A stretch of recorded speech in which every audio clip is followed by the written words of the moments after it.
Welcome back to the GM's Dice. Thanks for thanks for coming to watch. Tonight we're going to do something a little bit different. Tonight we're running Fantasy Flight Games Star Wars module Shadows of a Black Sun rather than my improv campaign. Having said that, I've got three fairly new players, at least new to the Star Wars Tides of Change roleplay game club. The only one that isn't new is Nelson, which if you've seen my videos before, you'll recognize his ugly mug.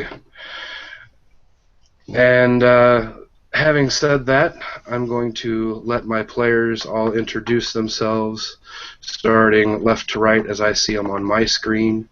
Nelson, Josh, Lonnie, and Sean.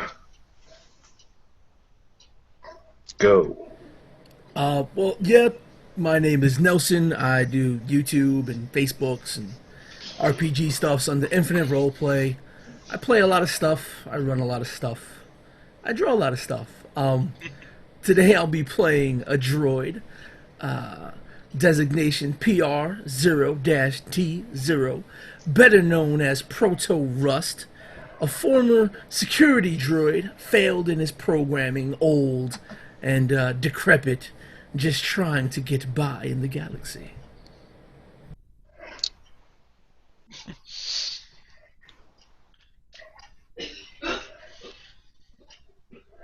Okay. Next will be Josh. I'm Josh. I've been playing various games for about 15 years. I'm still relatively new to Star Wars and from Fantasy Flight Games. Tonight I'm going to be playing Kiba the Hutt, who will be a hired gun who's hoping to move up in the Hutt cartels.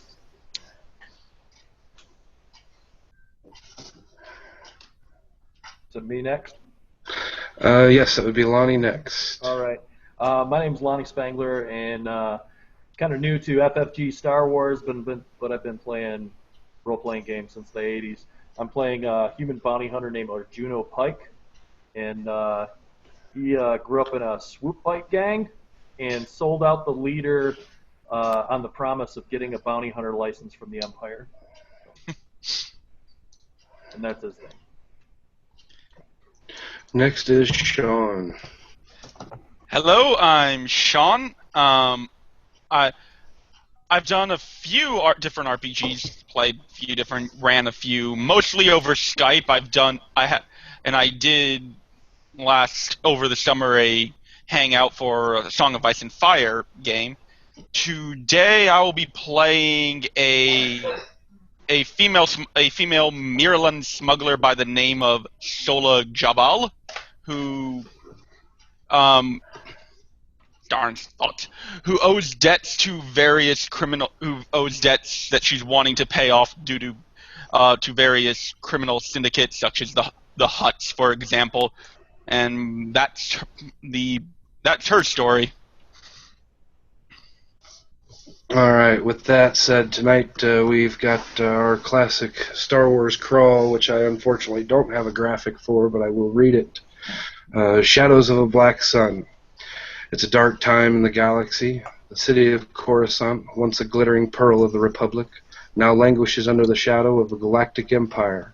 A bustling black market flourishes in the underworld, controlled by notorious crime syndicate, the Black Sun.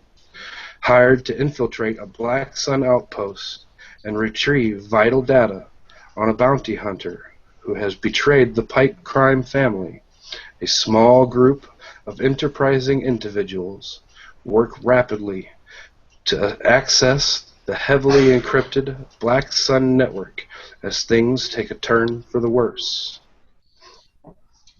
And that fades away to our first scene of the game as klaxons blare. You flee from the facility with stolen data. You hear Black Sun agents scrambling to investigate on the floors above. You exit the skyscraper onto a bustling landing where a droid-driven airspeeder sits nearby awaiting a fare. A blaster bolt whizzes past. and the speeder seems like the best and only option for escape.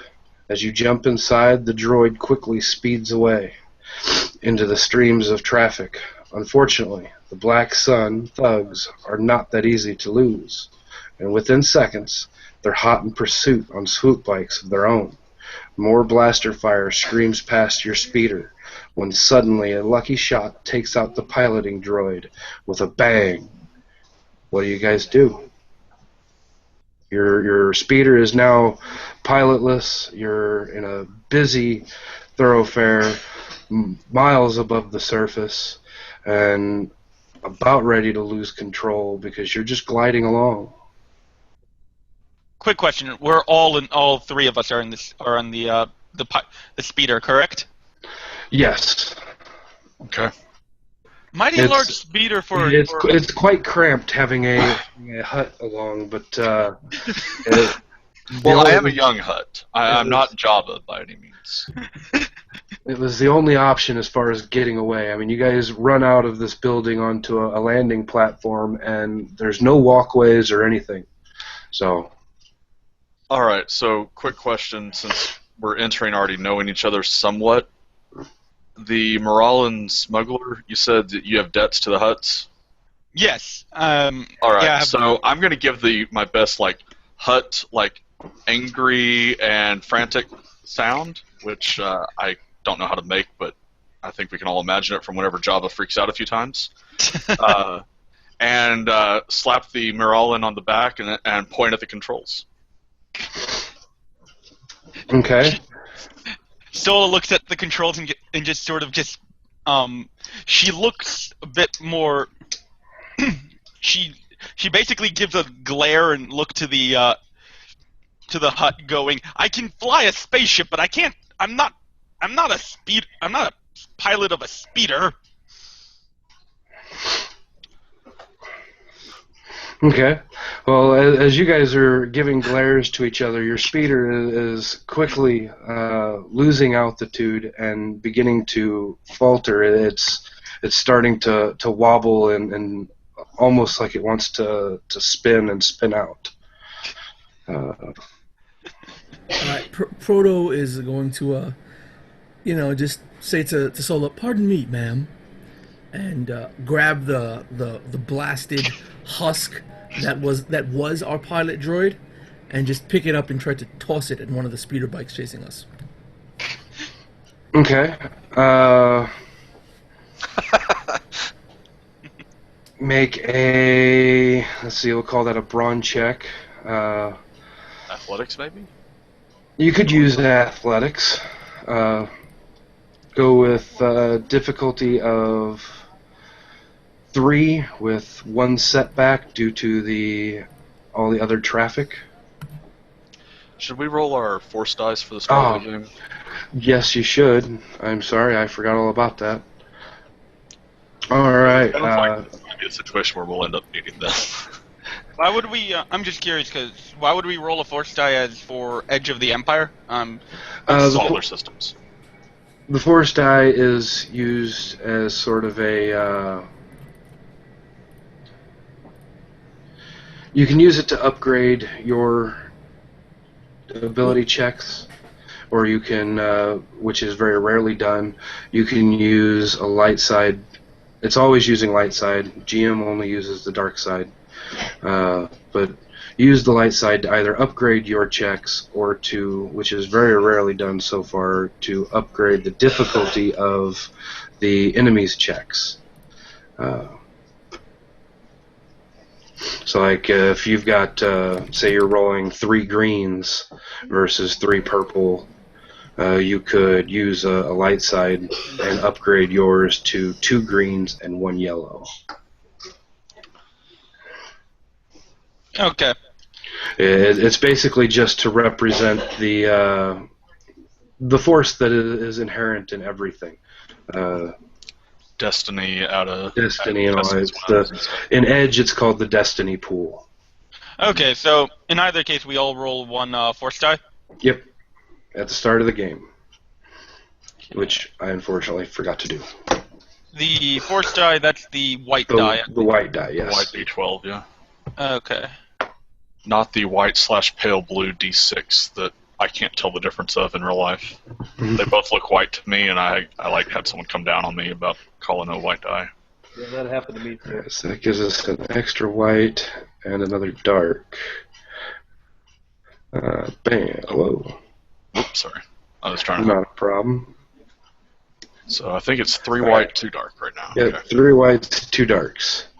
Alright.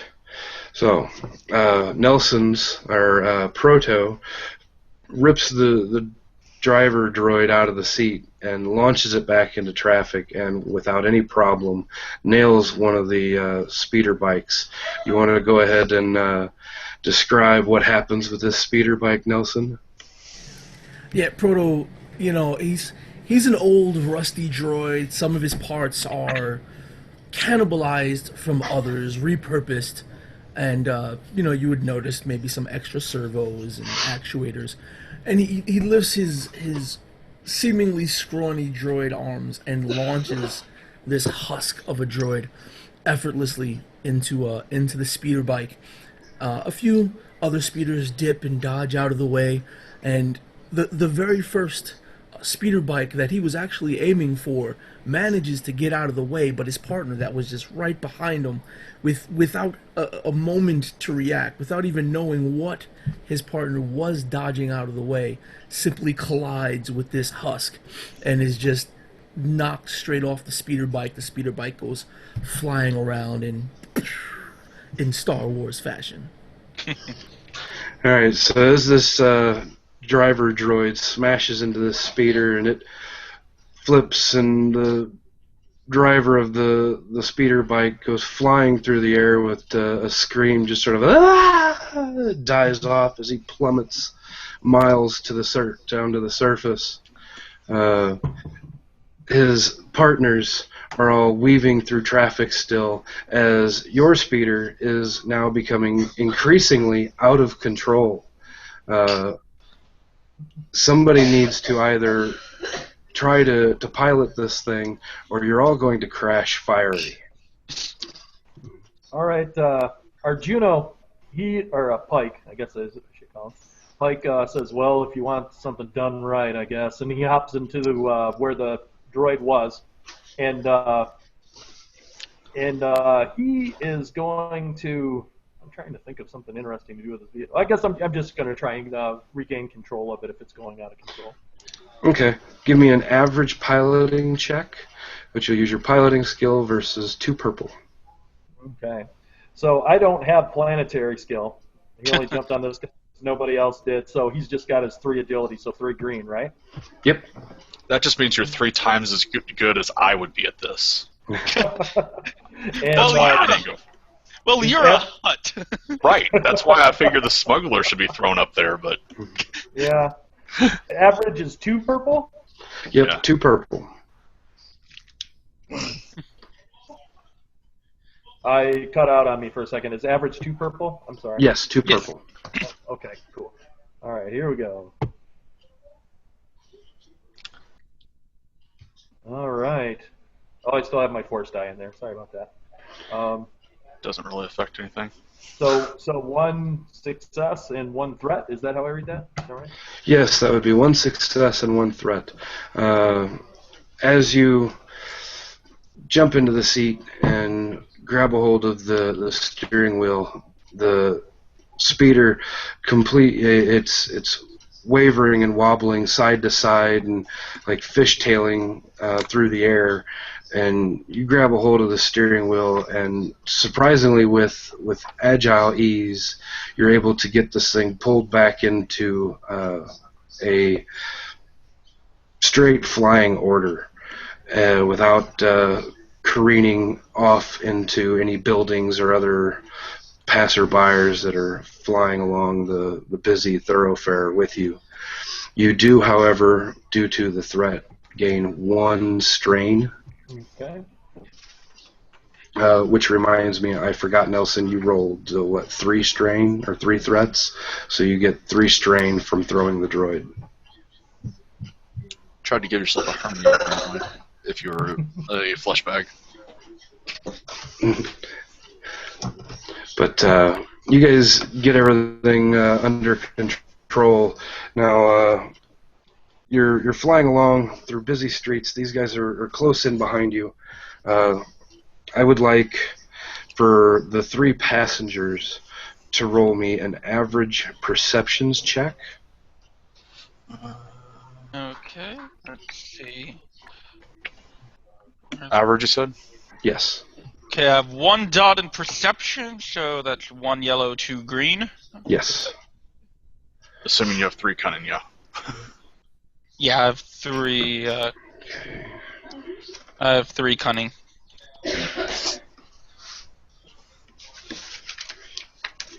See it. All right. While you begin looking about, you the droid Proto, he's looking and trying to see what he can see, and he turns and face plants right into the side of the hut and sees nothing but green armor, thick skin. And Which is why the hut doesn't notice anything as well as he's looking at the droid like, what the heck? yes, but our pardon Marilyn, me. she notices that there's just behind a sign that's coming up. There's one of these big floating billboard signs. Just behind it, there's a turn that would take down a dark, what you could call an alley. I mean, you are miles above the surface, but it's basically just a gap between buildings that our pilot could try to swerve into to lose these swoop bikes behind you. Okay, with that, she points out the narrow street alleyway thing, and she looks at them and goes, "Turn over there. We can possibly lose those scum or whatever. We can possibly lose those stupid people on our tail." All right, and if you would make me another piloting check with average difficulty, please. Juno. Oh, I'm sorry. My internet. I don't know what's going on. I've played on Hangout a ton of times, but everything keeps cutting down. Not a problem. Another average piloting check. Going on. An average piloting check, please. Okay. Sorry about that. That's fine. All right. It's all right. Google can be a pain sometimes. All right. Yeah, you just as you're coming along past this sign, and you cut the wheel, and you turn so close to this thing, like it scrapes by, it knocks off the mirror on the passenger side of this thing, and you make it into the alleyway with surprising ease for not being a speeder pilot. And your 2 advantages, I'm going to say, is 2 of the swoop bikes that were following you. There was 3 others still following you. The one zooms completely past the turn. The last 2, they go to make the turn, but they actually hit the sign. Like, the one hits the sign, and he screams as he flies, and his bike like flips through the air and hits the other bike, and it crashes as well. You've easily turned off into this alleyway, and you're zooming along, buildings flying by, just and your comm chirps, and on it is a familiar voice of someone by the name of a basilisk by the name of Chopper, and he asks you, he says, "So, is the job done? Are you guys on your way or not?" Is this my comm, or is this a comm that someone else is carrying? Who all purchased a comm for one? That might be I'd important. say you've all probably got a communications device, but I'd say it's probably out of the group. It's probably Kepos or Kepos. I will answer the comm, and the angry Hut away, say, "Did you ever doubt us?" Just hurry up and get here. And the comm cuts out, and you guys kind of give each other a sort of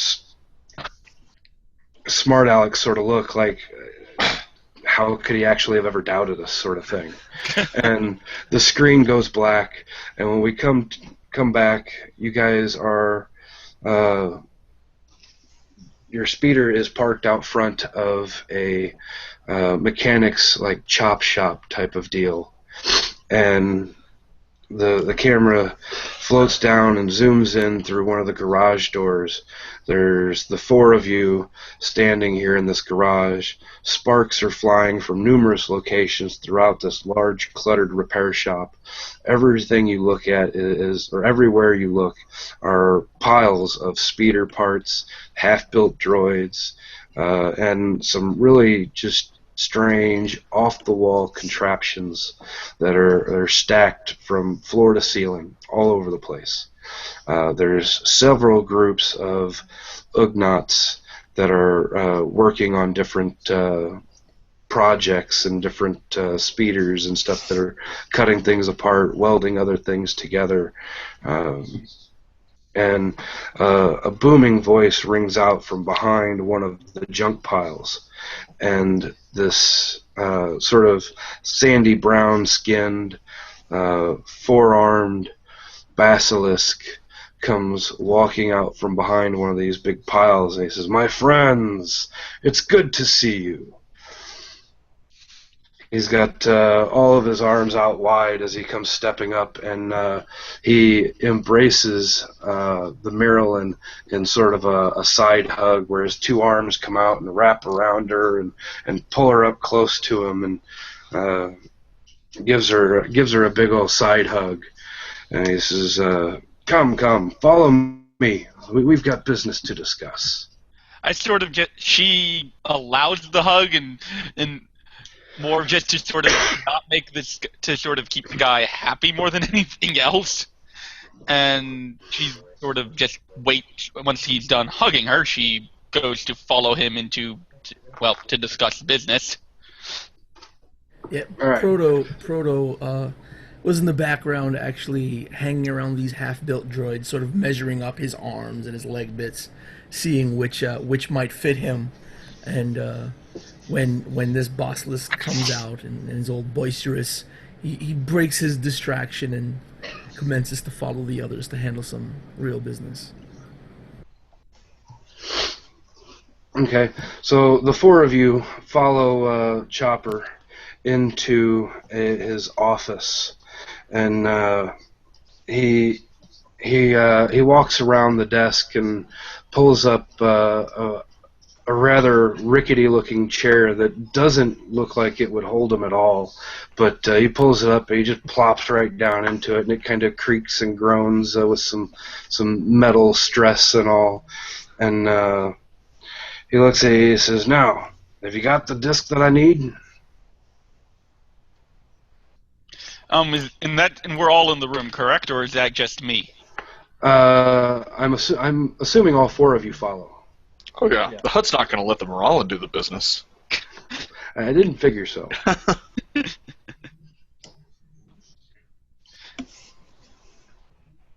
So, so she looks to the Hut sort of as you're the businessman.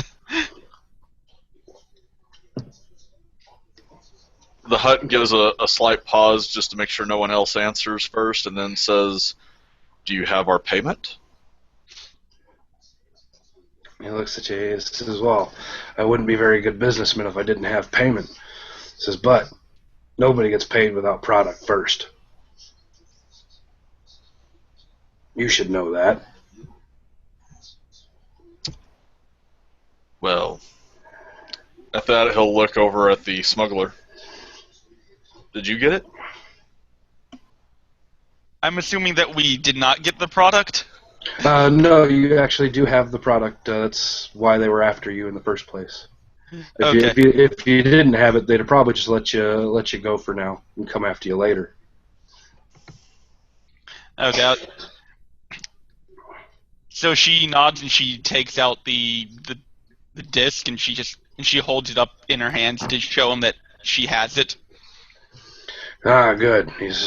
He reaches down in his desk and he pulls out a credit stick and he slides it across the table. He says, "There, that's my portion of it. The rest of it comes when the rest of the job's finished. Now let me see that."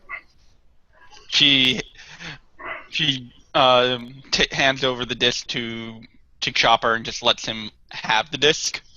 Okay. He takes the disc and he shoves it into his computer terminal that's sitting there, and he says, "Now, once we've got this bounty hunter's identity secured, the Pike family wants you to bring him down for his betrayal. He cost the bosses a fortune by stealing the shipment of their spice and bringing it to the Black Sun instead. Unsurprisingly, the Pikes are happy about it, and they'll pay well if you can take care of this problem for them. They may even forget a couple of the favors that you owe them. I mean, you know how it works." And he looks right at the hut when he says that. Ha ha ha ha. Just get us the information. So, Because the Hut is wearing the beast hide armor from one of the books. Okay. I don't know if you're familiar with that one. It's basically the heavy clothing, but it has a modifier where it gives you an advantage when you make coercion checks and a disadvantage when you make charms. So he does the whole he's trying to be charming for a moment, and that disadvantage kind of comes into play as he's overconfident on their success for the mission, basically. Okay. Yeah, he just kind of looks at you. He says, "Well, we'll see." And he's got this thing in the terminal, and it's doing its thing. I mean, there's all sorts of numbers and symbols and stuff scrolling by on the screen. And if any of you are good with computers, you could probably help out with the computer check to see if you could make it go a little quicker. Because as it sits, the Basilisk, he's just sitting back and letting the computer do its work with its hack program and all that it's got. Yeah, that wouldn't be me. Do we have a lot of computers amongst the entire group tonight? As everyone looks around and inevitably, I would only assume everyone's eyes sort of start settling on the droid. He looks at them one by one and goes, "Hey, that's profiling."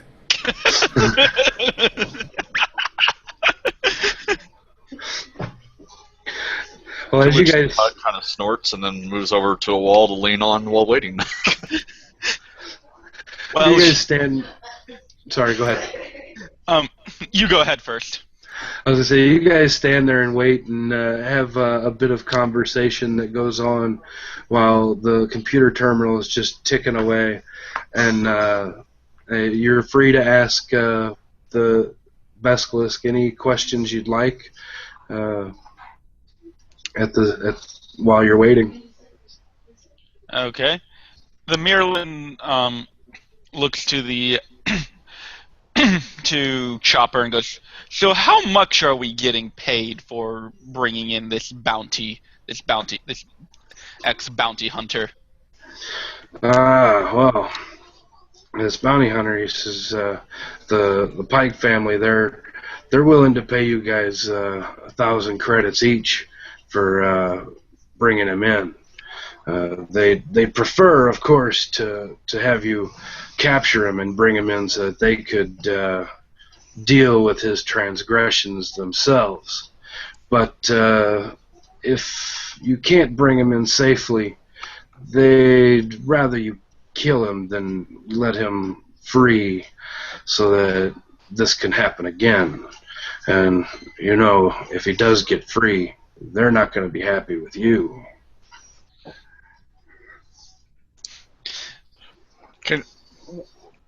The bounty hunter in question, do we know anything about him already? Like race or anything? Right now, you don't know anything about him at the moment. You could ask Chopper if you want, if he knows anything. I'm gonna try to get information, but I'm not gonna just ask a question. Basically, what I'm gonna do is I'm gonna draw one of the two red blades I've got, Mhm. and like polish the edge of it and say, I took out a Wookiee single-handedly. What fear do I have of this man?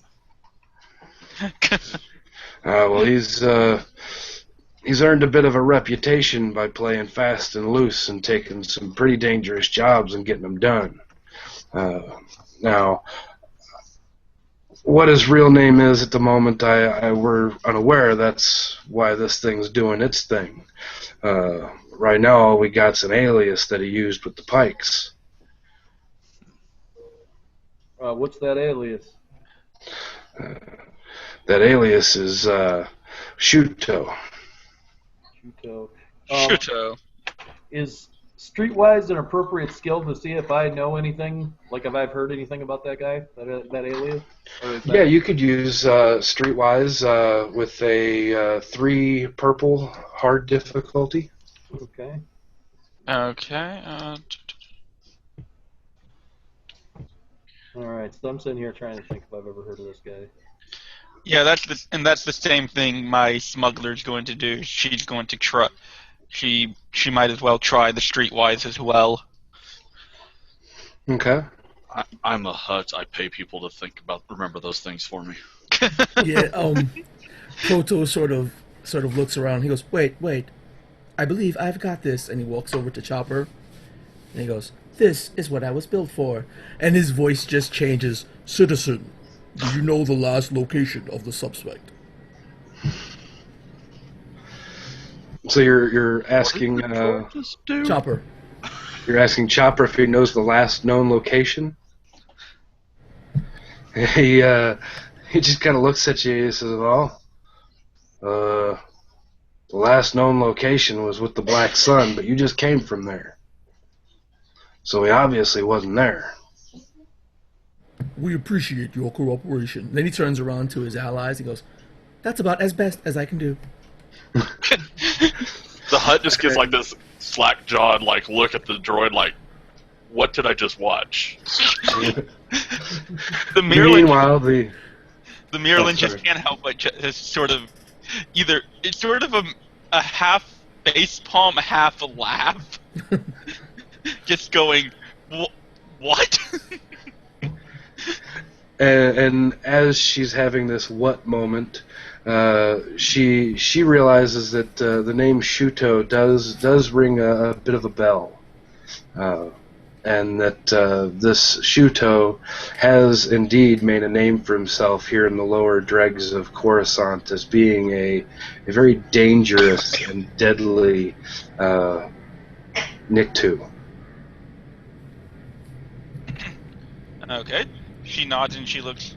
Well, he's earned a name for himself as being a deadly Nikto, and she sort of relays what you just said.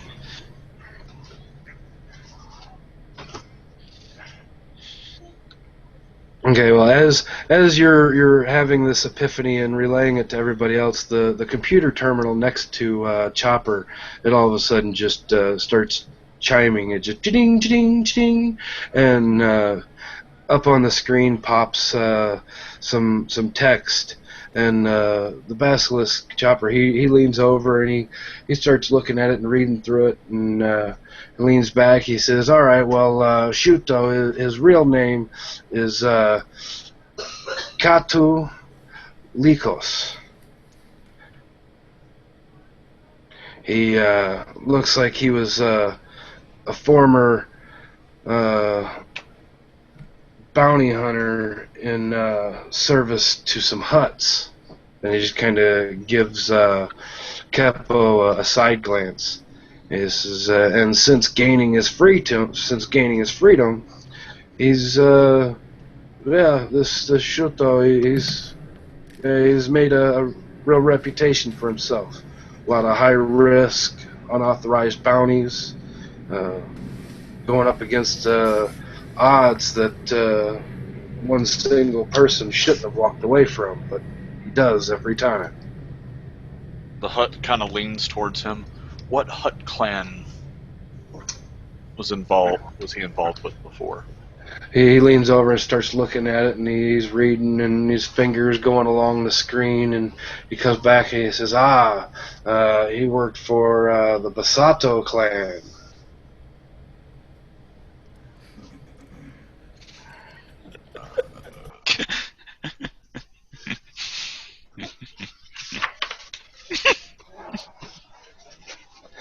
Says, I'm sure you've heard of them.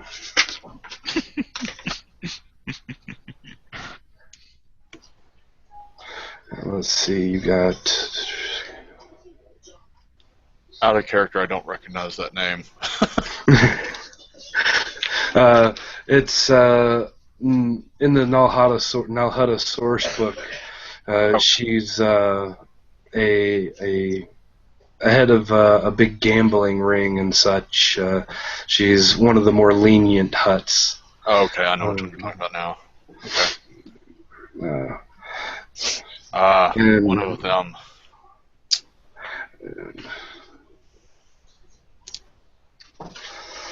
But he looks at you after that and he says, now, it also says in here that he liked to frequent the Umbra Club here in Coruscant, down in the 1459 sector of the city. This is so a few more levels down from here. It's a cantina nightclub, so to speak. It caters to a lot of the more less than upstanding clientele. So a lot of people much like ourselves. Good, then no disguise will be needed. At that, she just sort of goes like, "You have disguises?" Of course. There are the green skin huts and the brown skin huts and the black skin huts, and then there's the ones that tattoo themselves. Those guys are idiots.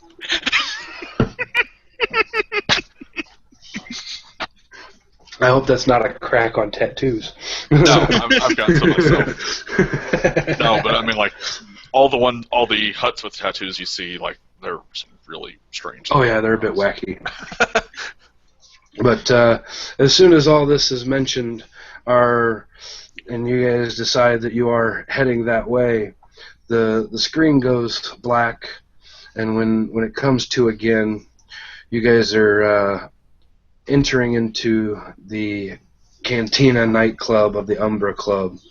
And as you enter the cantina, you notice, first of all, the smell, the combined odor of liquor, burning death sticks, and other just really rank substances that wash over you. Inside are a collection of sparse tables, couches that are set up all over the room.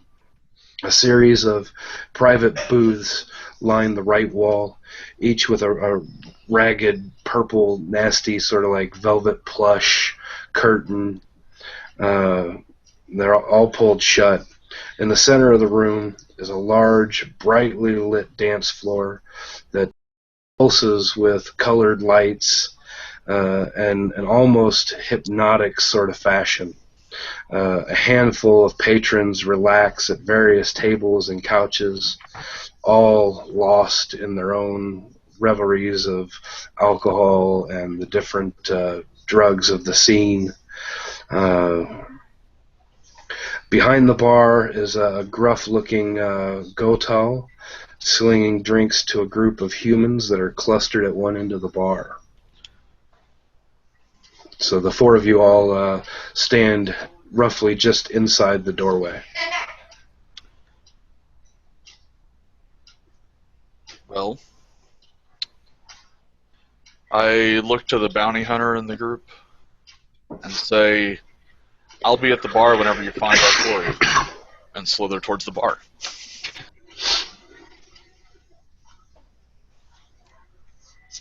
Did we lose our bounty hunter? I think we may have. It looks like. Yeah, That is very inopportune to lose the bounty hunter when we are hunting a bounty. A little bit. Hopefully he'll pop back up here in a minute. Looks like Hangout's going to be a pain for him tonight. Yeah, I'm also I noticed on my last roll I didn't see the thing pop up, the dice pop up on my screen. I saw it on the Hangout tool, so that's fine. I just didn't see it on my actual screen of what I rolled. Yeah, from what I've noticed, if you don't have a layout, a lower third, it doesn't pop. The lower third turned on, it doesn't pop up on the screen. But as long as it's in the dice roller, we can see it. We can just say out loud what it is, and I'm fine with that. Okay, I mean I can tell because obviously when we're all rolling, I can sort of figure out who's rolling who. Yeah. But so we'll continue on a little bit, and we'll just assume that Juno is sort of taking a back seat for the moment. Okay. Okay. So Keppo is heading up to the bar. We'll assume that Juno is quietly following along with him. What do Sola and Proto do? I would say Poro is following behind, Kiba, and trying to avoid the trail left behind. Okay. The trail. The trail. It is a giant slug. Or Well, worm, whatever you want to look at it. I'm not giant. That's Jabba. Well, compared to the average worm or slug, I don't. Do huts actually elicit a slime trail? Different sources indicate different things. Lovely.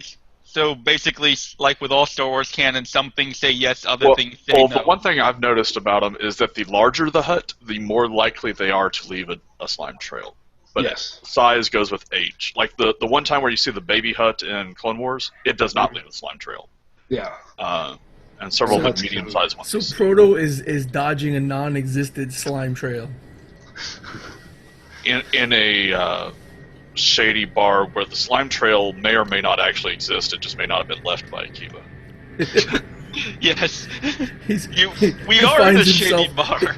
It almost looks like Proto is awkwardly dancing as he's trying to avoid everything he's looking at on the floor. The spilt drinks. Yeah, there's food. all sorts of filth on the floor from all the different types of debauchery that happens in this place. But it looks like our smuggler is back. So I'm just like, this is clean. What did you say about the smuggler? So it looks like our smuggler is back. Bounty hunter. Bounty hunter. I'm the smuggler. Sorry. Yeah. Sorry, guys. Sorry. I don't know what's going on with my internet connection today. I apologize. I'm getting like about half of what everybody's saying. I tried to get back out and get back in. See if Not a problem. Helps for me if I turn everything off except for the Google Hangouts. Yeah, everything is pretty much off. Okay. Well, best of luck to us for the rest of the evening then. All right. But did you catch the fact that you guys are in the Umbra Club now? I didn't, but cool. You're in the Umbra Club. There's all sorts. It's your typical rundown seedy place. There's sparse tables, broken chairs, plush velvet curtains that block off some private booths. All sorts of filth all over the place from the random debaucheries that are going on, the stench of alcohol and sweat and death sticks and other sorts of odorous drugs that are being used. And there is a Gotol bartender behind the well-lit bar who is handing drinks out to a group of humans, and it seems the four of you are headed toward the bar at the moment. Okay. Before we noticed you're disconnected, Kiba had said, "I will be at the bar whenever you find who we are here to find." Basically saying, "Okay, I'm not a bounty hunter, so Right. do your thing."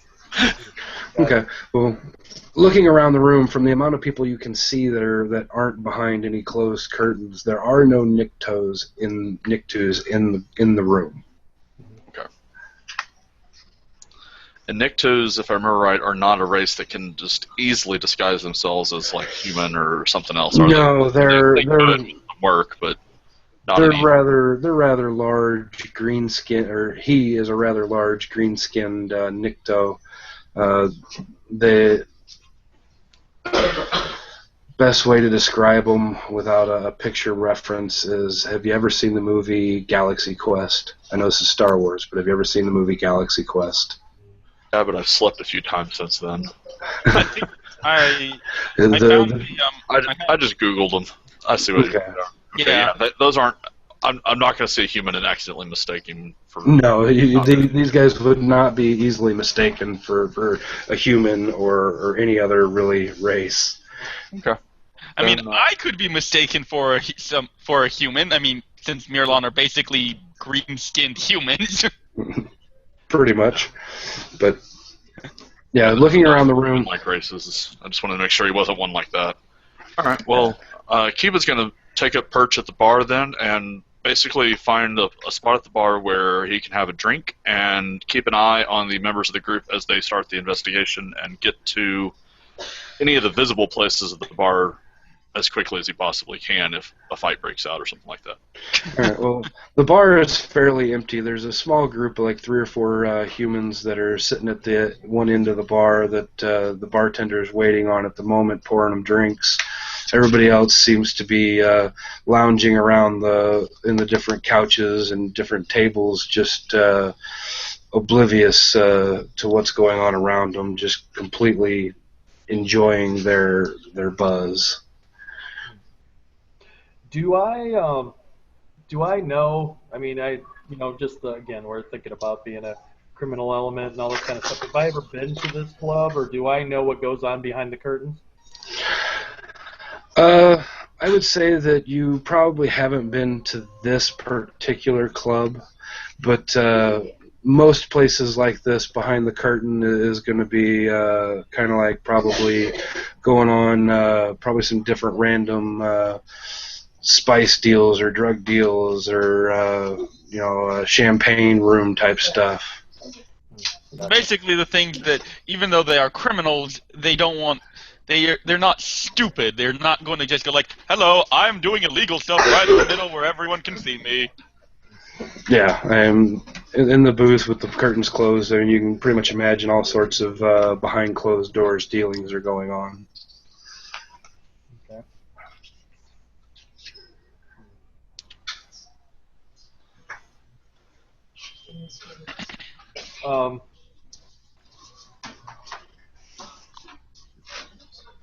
If somebody, I guess I'm going to look to probably somebody that looks pretty intimidating, someone that looks like a pretty salty dog, and I'm going to walk over and offer to buy him a drink and ask.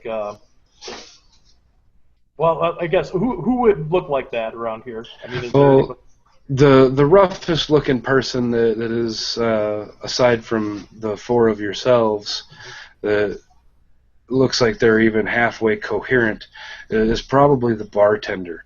Everybody else that's sitting out here on the couches and at the tables, I mean, they're smoking their death sticks or have drank themselves into a stupor.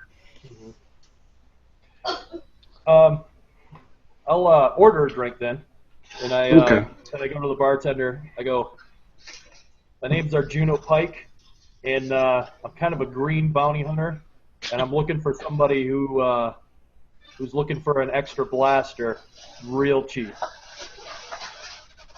I just want to get in the thick of things, and I want to work with a good bounty hunter and pick up some skills. Who might have He looks at you and he pours you your drink that you order, and he kind of says, "Well, I don't know about you," he says, "but this doesn't look like a bounty office to me." He says, "I don't think you're going to be signing on with anybody here."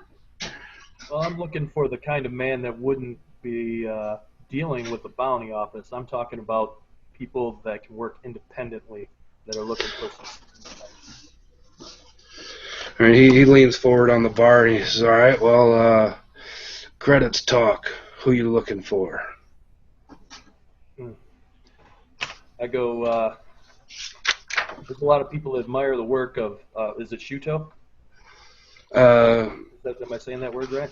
Shuto was his alias. Shuto was his alias. His wasn't his real name Kato? Yes, his real name was Kato. We had to break in to get, so may not Catulicos. want to use it. Can you repeat what you just said? I missed it. I'm sorry. His real name is Kato. But we may not want to use that, or may not want to use the alias. We had to break in to get the real name, so using the alias may be the right move. Like, maybe what you were trying to go for. It's up to you. Gotcha. I mean, Cool. Thanks, guys. I'm working on about half the information. That's fine. So yeah, I guess I slide him some credits. I don't know. Let's see how much. I think I have 110 left. Is that possible? I guess Okay. I slide him like, I don't even know what the currency would be for that. I slide him like about 25, if that wouldn't be ridiculous. And I say, how about a man named Shudo? Okay. I'd like for you to make me a coercions check Okay. with 1 purple and 1 red. Okay. Purple, 1 red. Coercion is will. now we get to find out if the dice roller hates him or not. Yes. Why It usually wouldn't it? hates me. All right. With the advantage, you don't get an outright success. I mean, he kind of looks at you and he looks at the credits you slid him, and he's, you're a little short. He says, but yeah, I've heard of him. What do you want to know? I want to know where I can find him so I can talk to him about this deal. I just want to offer up some services, you know?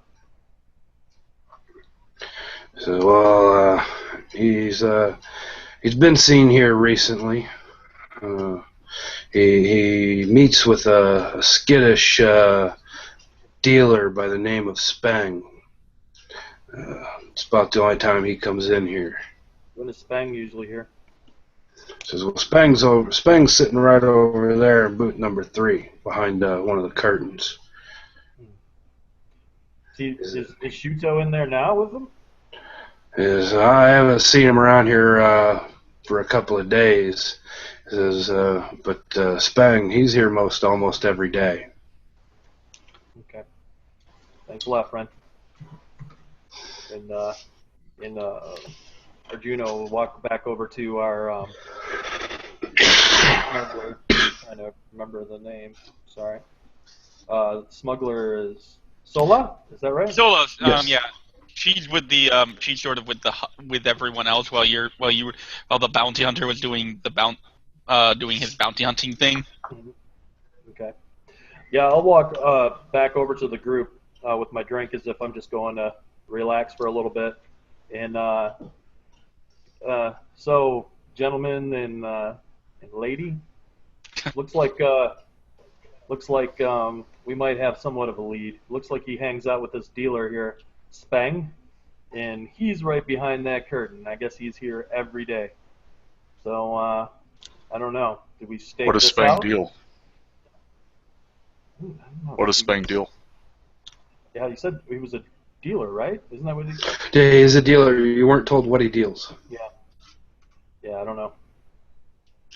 So he deals in something, but you don't know what that Alright. something is. Magic cards. That's what I'm guessing. Okay.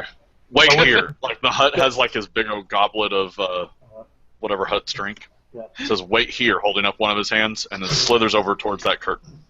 Drinking. Okay. Arjuno laughs and he goes, "This should be good." Stolik just sort of had the similar sort of reaction, just goes like, I kind of want to watch this. Proto looks at Juno and just says, if that doesn't work, do we get to play good cop, bad cop? I'm really good at being the bad cop. Okay, so Keppo slides his girth over to the curtain, and do you stand outside and wait, or do you pull the curtain back and look in or head in? I'm to take a big swig of alcohol, whatever this slimy substance probably is, and then sling back the curtain and just like arms and yell out the name, my friend, and just like slither into the booth. All right, so you slide the curtain back, and you can see this wiry little Rhodian sitting at a table. It's kind of like when you slide the curtain back, it's probably an area that's about like 8 feet by probably 10 feet deep.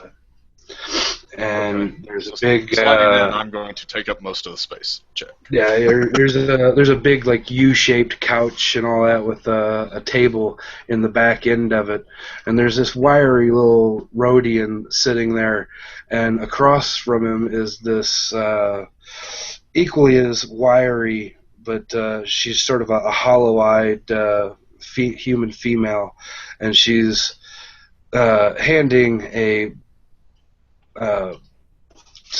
couple of credit sticks over to the Rhodian as he's sliding this black pouch over to her. And as you pull the curtain back and see this, she hurries up and grabs the pouch and like just ducks out real quick. And the Rhodian kind of looks at you. And says, what can I do for you? What are you doing here, barging into my business? Okay, so at this point, the Hutt is going to get a very confused look on his face as he's kind of standing in the exit to where even the customer is going to probably have a hard time getting by unless she wants to snuggle up close to the Hutt.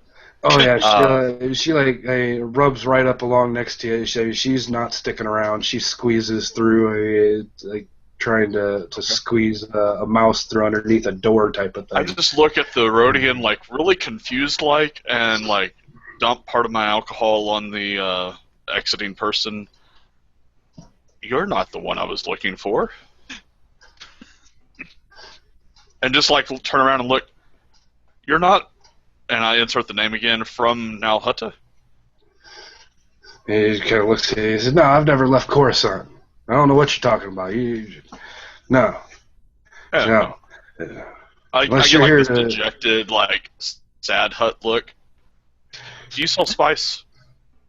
He says, "Well, not most of the time, but I could get it." He says, "I mainly deal with death sticks."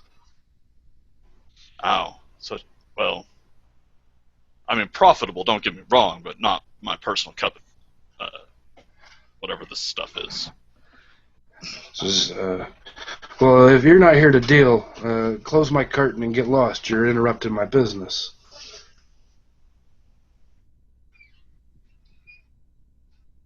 Well, and I'll like close the curtain behind me, and then I'll lean up close to him. I want to make some money. Okay. Make me a deceptions check. 2 purple, please. Deception. Could I do this as coercion? Because I'm trying to. I want to make it like where I want to make money and basically saying that I expect you to help me make money type. I'm basically going to try to intimidate him into giving us a lead of some kind on some credits, whether it's what we're hoping for or not. Yeah, coercion would work, I suppose. Okay. It's not a whole lot better dice pool, but... And what difficulty would that be? Let's see, that's 2 purple. 2 purple? Yep. Alright. Average difficulty. And I get 1 advantage added to this. So 3 advantages. Okay. I'll use 1 advantage for the noticing something significant about the encounter that I don't already know, and then the other 2, I'm not sure what else I could use them for in this case. Okay. Well, you would notice right off the bat that, I mean, he's getting extremely edgy. I mean, he was wiry and nervous looking when he was comfortable dealing with this woman, and now he's getting extremely edgy. Like, I mean, both his hands come down off the table and they're in his lap and like rubbing his legs, and he's kind of starting to rock a little bit, and he's, I really don't know.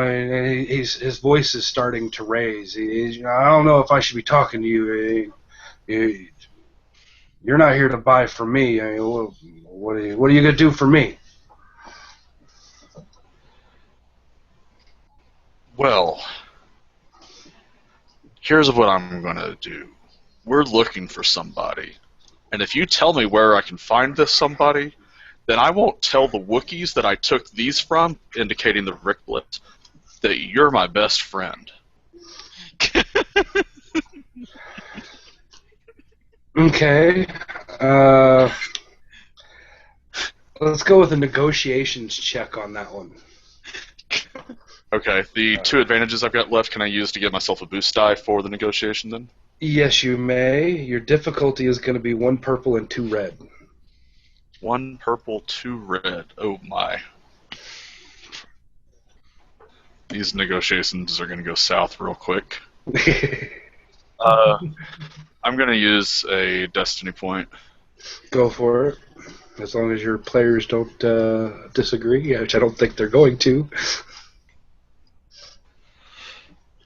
Ooh, 2 All successes. right.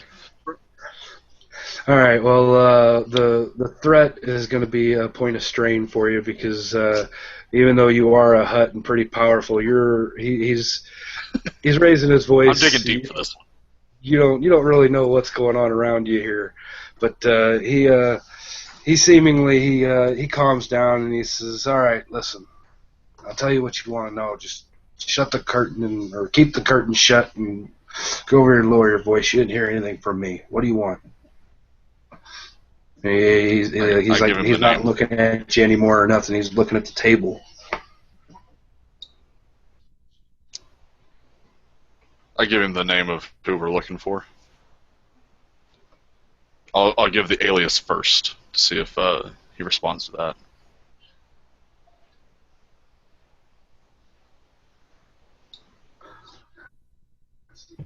You cut out again. I'm sorry. I got you now, but you cut. Are we losing the For just a GM? second. I think we might be. We're losing the world. The entire existence. Okay, is I'm hearing fading out everyone around except for the us. GM, so I think it's the GM disconnecting, not me. All right. I'll drop and try again. Okay. Okay. While he's doing that, I'm gonna get some more water.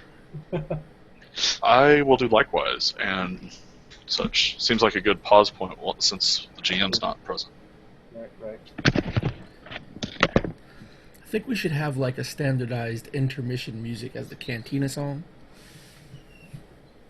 Everyone walks away and you hear.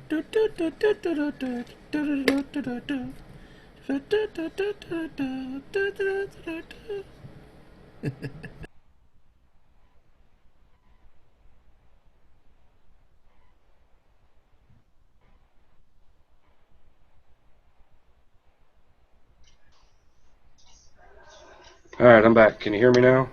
I can hear you. Everyone else took the opportunity to get water and whatnot while you were reloading, Not a problem. Sorry about that. and I was making fun of our of intermission music we should have, being the Cantina music from the movie. Yes, that would be perfect.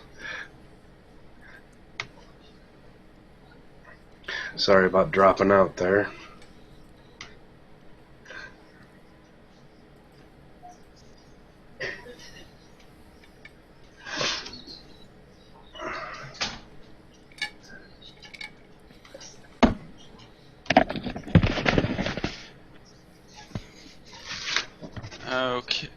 Okay, I'm back. I got myself more water.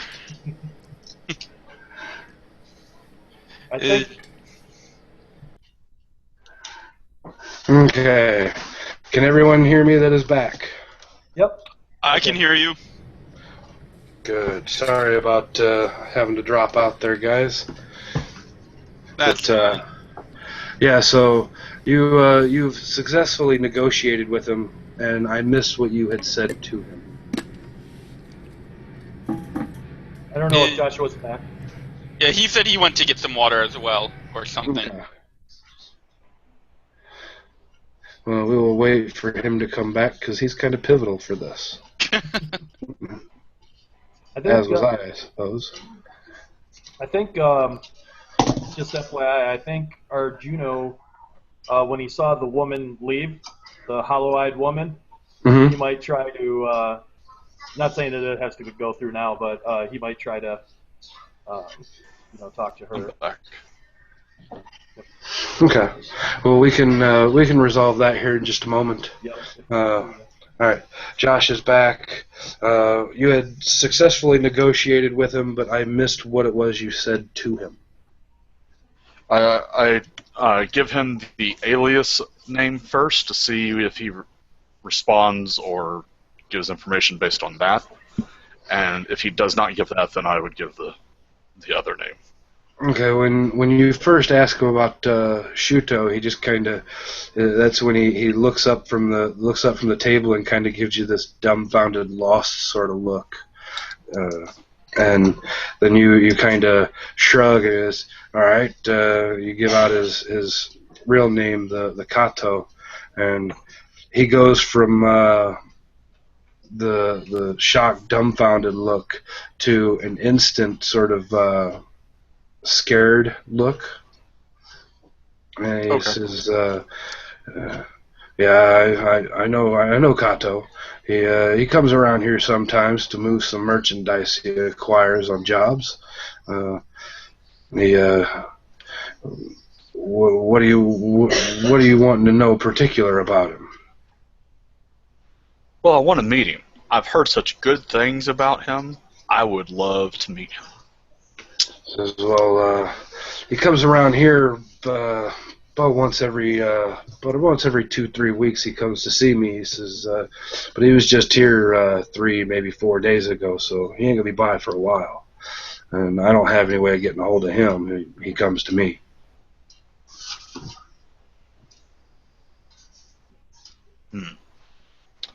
Well, that is most unfortunate for you. Is unfortunate for me. Says, why, yes. Why is that? Well, you see, if you had managed to help me out here, then I wouldn't have to inform the people that are looking for him that you stood in the way. I'm not standing in anybody's way. He says, you want more information, that's fine. You just got to tell me what you want to know. He says, you want to know where he hangs out other than here? I can tell you that. You want to hang out where he lives? Or you want to know where he lives? I can't tell you that. I don't know where he lives. Well, considering that there are multiple Hutt clans and the Black Sun and a few other pirate gangs looking for him, you might want to tell me anything you can think of that would be useful. Okay, I'd like for you to go ahead and make me another deceptions check. Deception. Or coercions. Okay, I'd prefer deception or coercion, either one will work. Okay, and what difficulty this time? 2 purple. 2 purple? Okay. Yeah, it's not going to be too difficult. You've opened up negotiations and all that with him now. Okay. Another screen looks like. It's 2 success and 1 threat. The 2 successes gained. The threat's not going to do anything for this one, but the 2 successes gained. He looks at you. He says, "All right, well, he hangs out over at the Spider. He likes the Sabak games over there." He says, "But I hear he owes them money, so he may not be there. I don't know. But other than that, all I could really tell you is that he comes by here every few weeks to get his fix and to try and sell me some goods." All right. I'm going to give him a comm frequency for communicator. Okay. Said if he comes by in the next couple of days, you will contact me as soon as you can. If I find out you didn't, things won't be good for you. He gets real nervous again. Hands come down off the table. And he says, "All right, yeah. If he goes by, I'll give you a call. I'll chirp you. I'll let you know." All right. Okay, and having that concluded, we will now jump to outside the curtain, where I believe Juno was going to try and interact with the woman as she was getting a drink spilled on her purposely and sliding between the hut and the wall of this exit to leave. And as she comes sliding out, you see a rather spindly looking woman who looks like she has seen the worst end of the pipe, and she's got sunken eyes, really just spindly, skinny, like dirty blonde hair that looks like it's about ready to fall out in clumps. I guess I'll walk up to her. I'll be like, "Hey, are you okay? Are you okay?" And as you come up to her, she jumps back in a start. She goes, well, "What do you want?" She's got this black bag and she's clutching it to her. She says, "What do you want?" I don't have anything for you. I don't know you. Oh, I know. You just look terrified. Are you okay? She says, "Yeah, I'm fine. And she just keeps trying to make her way for the door, like she's not wanting to stop and talk to you at all. She's just clutching this black velvety bag she's got and trying to make her way for the door. Okay. She looks pretty frightened. Yeah, her deal was just busted in on. She's pretty jumpy and wired and strung out looking. Okay. I go, hey, lady, relax. I was sent here just to make sure you're okay. Are you okay? Yeah, I'm fine. I'll be better. I'll even be even better here soon. Yeah, well, that's what I want to make sure is that everything is okay so that we can get to the soon part. You know what I'm talking about? Where you're okay? She holds the kind of black bag up. She's, "Yeah, I'll be good," and she just turns around and keeps trying to make her way for the door. Okay. I was like walking and I go, "Hey, you need something to eat?" No, I'm good. I'm good. You okay? You got everything you need? Yeah, she just yeah, I'm good, and she turns around and runs for the door. And she's like looking back over her shoulder, just scared completely crapless that you're gonna run after her. I'll just let her go. She's too spastic. Yeah, it's all right. And I shakes his head. He's like, "Oh, man, just some people around here just remind me of Mom." And he walks back over to the group. okay, and moments later, after arriving back at the group, maybe another minute or two, your large hut friend Keppo comes sidling out of the curtain with a somewhat pleased look on his face, and he rejoins you guys at the table, and conversation may ensue. So it looks Well, to Cap- first things first, I'm gonna put the mug on the bar and like motion to the bartender to give it a refill because I lost half of it on the first. Gotta have a All right, flavor. he looks at you. He looks at you and gives you a nod. And I'll bring it to you in a minute. You know, like as you're heading over to the table, you kind of look over at your cup, and he's standing there, and he's got this jar of this just really thick, viscous, greenish liquid, and like almost thick, like thicker than syrup, almost like molasses type thick. It just pours out of this thing into the cup, and it just plops in there, and he the good stuff. brings it over to you at the table, and he sets it down, and he's, "All right, pay up." He says, "That one and the last one is 10 creds." I give him 20. Appreciate your discretion. And he just kind of looks at me, and he says, "So, keep them coming, or is this a tip?" It's a tip. "Thank you." And he shoves it in his apron, and he just turns around and walks back over to the bar. And I look to the group. I got us another lead. And where are we headed to now? That's wonderful. I thought the first miracle was you fitting through that door. To which I backhanded the droid. Boom! Like, not to do damage, but definitely to throw him off balance and send him spinning a couple of times. I doubt he even moves. It's more like a little chin sort of cock.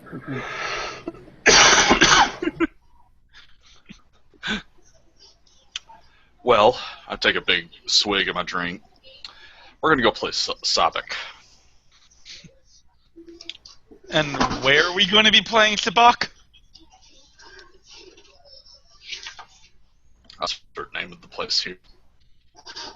You were told the name of the place is the Spider. The Spider. One of two things will happen at the Spider. Maybe three. Yeah, definitely two, though. One of two. Either we're going to get someone who wants to pay us more money to get this guy, or we'll find this guy.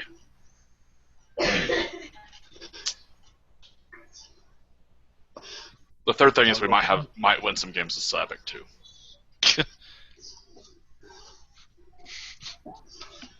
Okay. You're right. There's probably no other possibilities. Definitely not. Definitely nothing else could happen. Nothing bad could happen. Of course not. Never You look does. on the negative side way too much. I said nothing bad could happen. That is completely positive. I've been reading this book about like bounty hunting for fun and profit and for personal growth. I've been changing my attitude, Capo. It's totally different. now. I give the squinty-eyed look at the human. Are you messing Yeah. with me right now? Proto turns to Juno as well, and though being a droid, you do understand that I can sense sarcasm. Keep trying. You need self-help books? Nobody needs self-help books. You guys don't get it. All right. Well, on that Okay. note, I'm gonna swig down the rest of my drink, and I guess we'll make our way to the Spider next. Alright, so typical Star Wars fashion, another screen wipe happens. Instead of just going black, it just wipes off, and as it comes back, like last time, you're standing inside of the Spider, and the sights and sounds are similar to those of many, if not most, Sabak parlors. With a central pit of card tables surrounded by various electronic games and other table games. The establishment is extremely crowded and extremely noisy. There's all sorts of cheering going on. There's all sorts of payout type of alarms going off from the different machines. And behind the bar, there's a two-headed Troeg, who's got the four arms and two heads, and he's just quickly and swiftly passing drinks around and chatting. One of his heads is chatting with a gambler or somebody who looks a bit depressed. And a quick scan of the room shows that there again is no Nikto bounty hunter here. So you're going to have to ask some more questions. Well, one of the things that was supposed to happen didn't happen.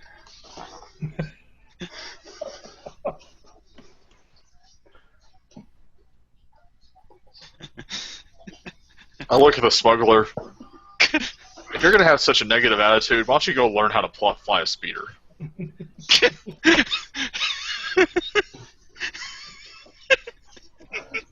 So, Keppo, what's the plan? Well, I'm going to go win some money. And someone needs to find out if these people want to pay us to find this guy that owes them money. And someone needs to find out if we can get any leads on where he's at. All right. I'm sure there's other things that need to happen too, but There's probably other stuff that could happen, yeah. those are the things I can think of right now. All right, enjoy. Good luck. I don't need luck. I'm good at this. As I slither my way towards a Savik table that looks like it has room for me. All right. It takes you a moment to find one that's got room for you to slide up to, but you do eventually find one, and you slide up to it and start playing. You get dealt into the next hand when it comes around. What do our other three want to? Who would you guys like to try and chat up and investigate?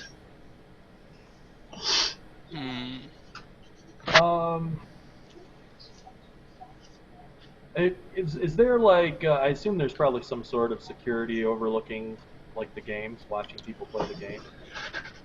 You can see that there's a lot of cameras around, and there's a few security droids standing around sort of the outer lining walls of the place.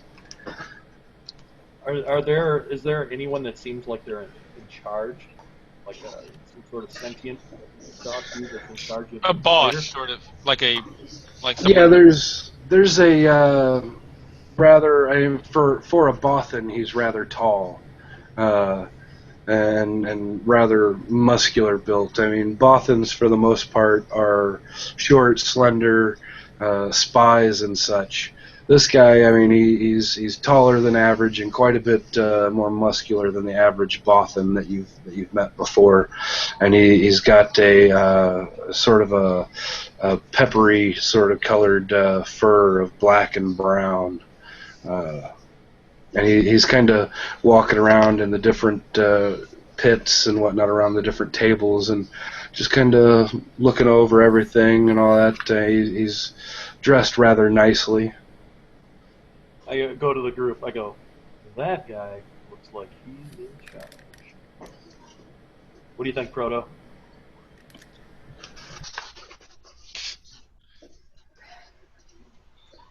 His vocal module is broken. Proto, I bang on the side of his head. I didn't hear what you said. Sorry. Oh. I said, that guy looks like he's in charge. Can you guys hear my mic? Yeah, It's a little low for me, but I can hear it. Okay. I can hear you fine, so. Okay. Yeah, I think that guy looks like he's in charge. What do you think, Proto? So, shall I punch him? I was thinking more We your should normal police work, investigative. Maybe you could offer our services? We should probably talk to him, not punch him. But I'm good at punching. It's what I do. Hopefully there'll be time for that later. You will have your time to punch many things, but not now. Proto looks over to the Bothan and then back at the group. He looks like he could take it. We don't want to punch. Soul just shakes your head and goes and just had the expression of going, of all the droids. And then Proto says, I'll be right back, and starts walking towards the Bothan. She exchanges a look with the bounty hunter and goes we should cut in there before he does something stupid. I think I will. I kind of walk out into sort of away and then back toward making a beeline to Proto, and kind of trying to time it to where I slam my blaster carbine up against Proto's head just as he's about to cock his fist back. Proto never actually cocks his fist back. Then I guess I wouldn't do it. As you're closing with Proto, he turns to look at you. He goes, see, I understand sarcasm. I told you.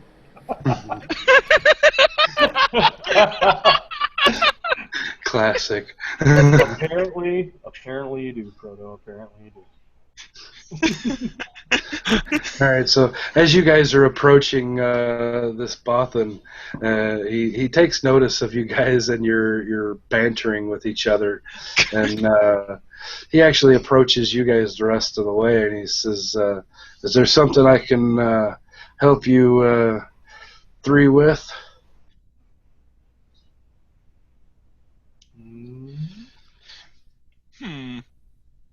If nobody initiates the conversation, Proto initiates in the other voice, as if he was using a different voice modulation. Yes, citizen, we have questions for you. We're, God. um, Oh God. Sola look. What? I said, "Oh God, we're all dead." We're all dead. Before that, Sola sort of just she looks to the boss and goes like, perhaps you can help us find someone here. We would So- appreciate your full cooperation. Ignore the droid. He just kind of looking between the Maryland and the droid. Just he says, "Okay." Again, what is it that I can help you with? This is you're looking for someone. You have some questions. It's okay. We've established this, but how? Ask. What can I do? He says, I'm Fen. I run this place. What can I do for you?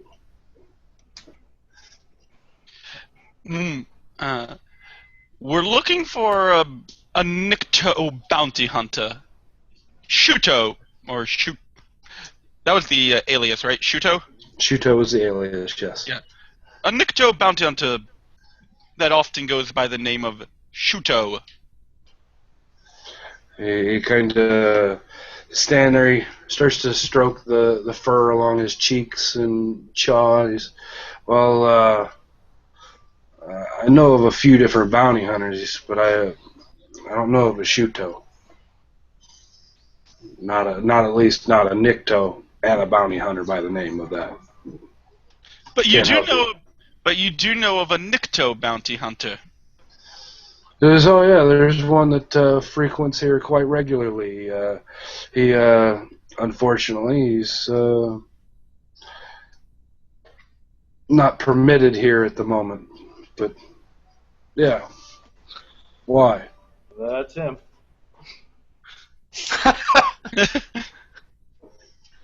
Kato, correct?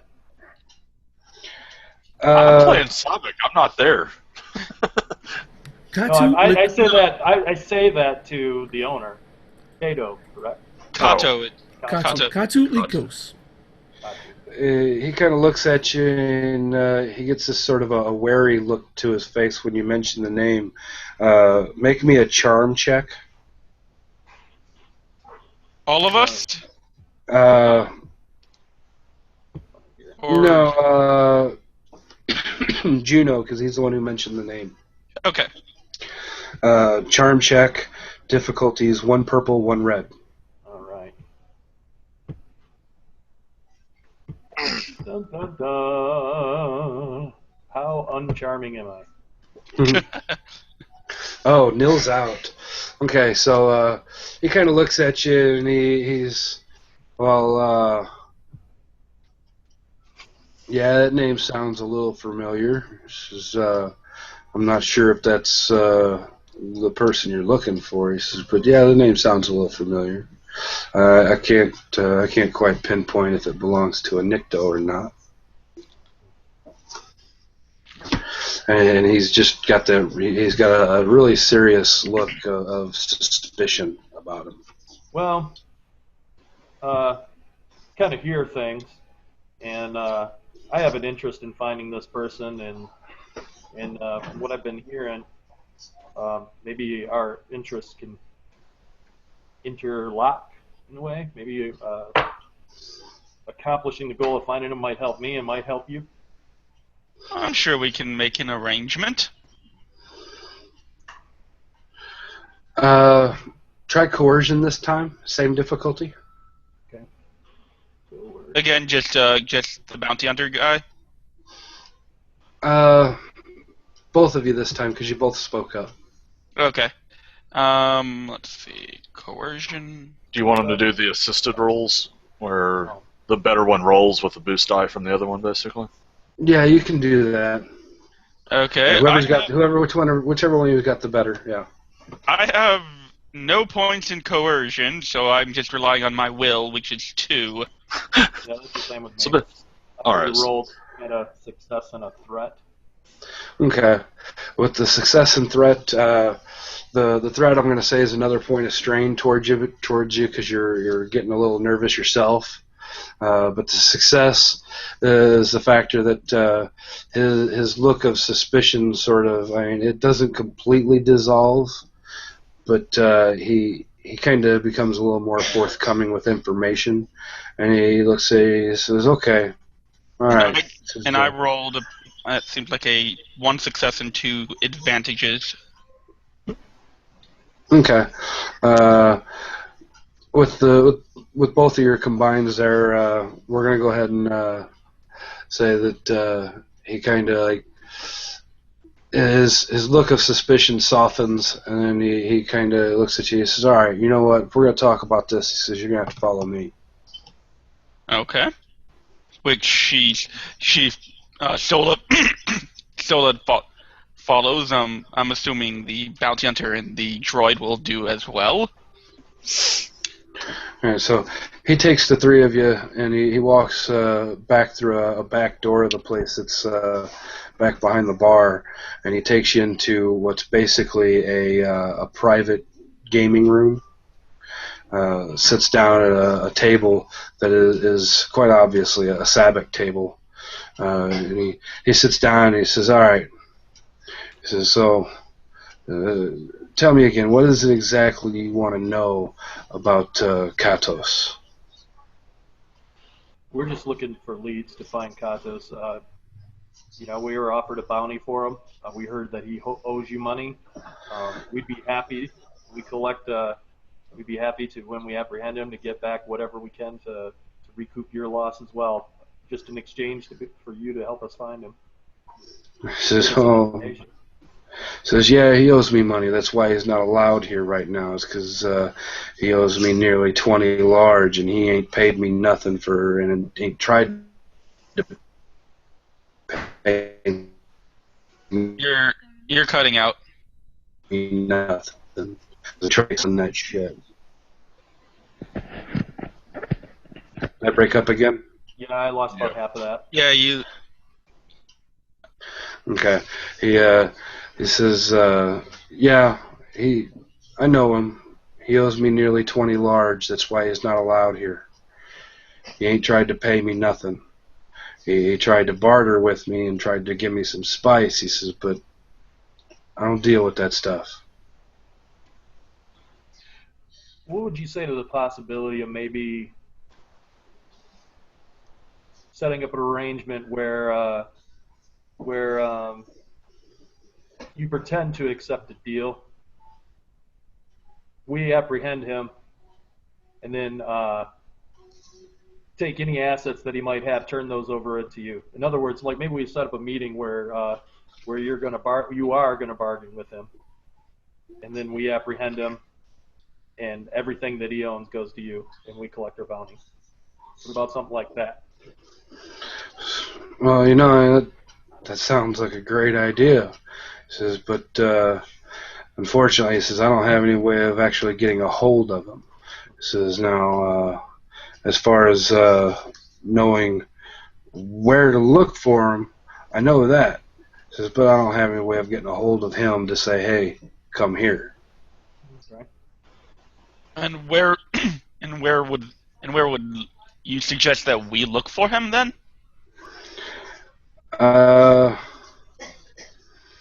Make me a charms check there, Sola. Okay. I have one with 2 difficulty. Okay. 1 yellow, 1 green, and what do I? And which one's the difficulty die again? 2 purple. Okay.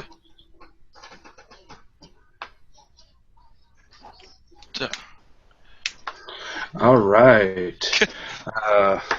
Well, the Triumph is usually a big game changer where you would get to impose a change, something that would really drastically change how things would happen if we were running one of my campaign games where things are more improv. But with this, the Triumph is going to go to the factor that he looks at you and he says, all right, fine. He's been known to hold up somewhere around the Kellerium processing plant in Sector 943. It's an out-of-the-way place that no one's supposed to know about. He stays there when he's on Coruscant. So he can work without prying eyes on him, if you know what I mean.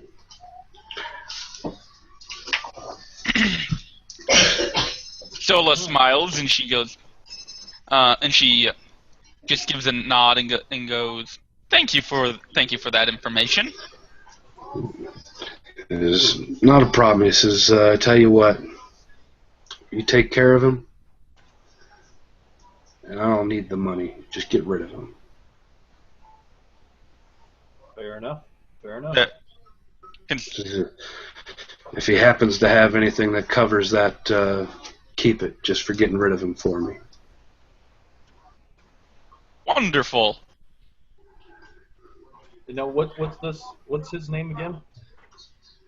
The Bothan's name is Corson Fenn.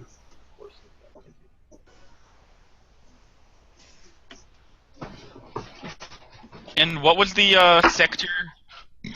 Sector 943 at a Kellerium plant. Okay. All right. All right, and now I'm going to jump over to Keppo for a minute.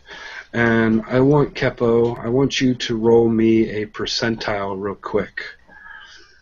Oh, God. And I'm gonna, before you roll it. Oh, I already clicked. You can re-roll it afterward.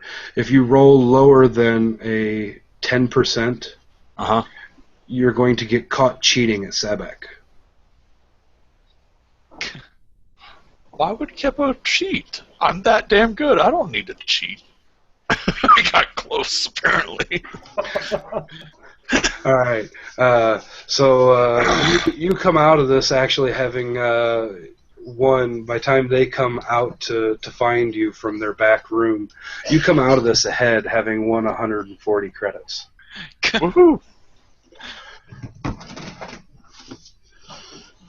So they, your three compatriots here, they come out of the back room looking rather happy and rather pleased with themselves, and they find you sitting at the bar having a drink, and just as well looking equally as pleased with yourself. Definitely. And conversation can ensue for a moment if you'd like. You know, this place isn't so bad after all.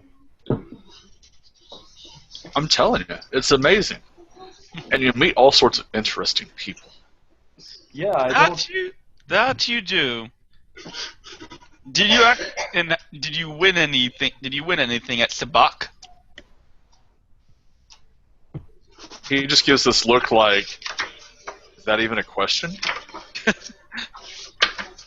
I mean, like just completely baffled that you would have to ask. And then takes another drink. Doesn't answer, though. Just gives the hut laugh. Well, you may remember that we came here for leads. Right. Did you find any? Yeah. That we did. I give him the look right back, my best imitation of the hut. Like you even have to ask look, you know? Okay. Yeah, Proto does the exact same, except he's a droid, Except so his you look have no actually facial doesn't expression. change. Seeing that, Sola does the exact same sort of expression as well, just sort of to mock the hut for the question she asked earlier. So we're all simultaneously imitating the hut. Yes. Some Which more causes the successfully hut than just others. to grin, because they clearly idolized me.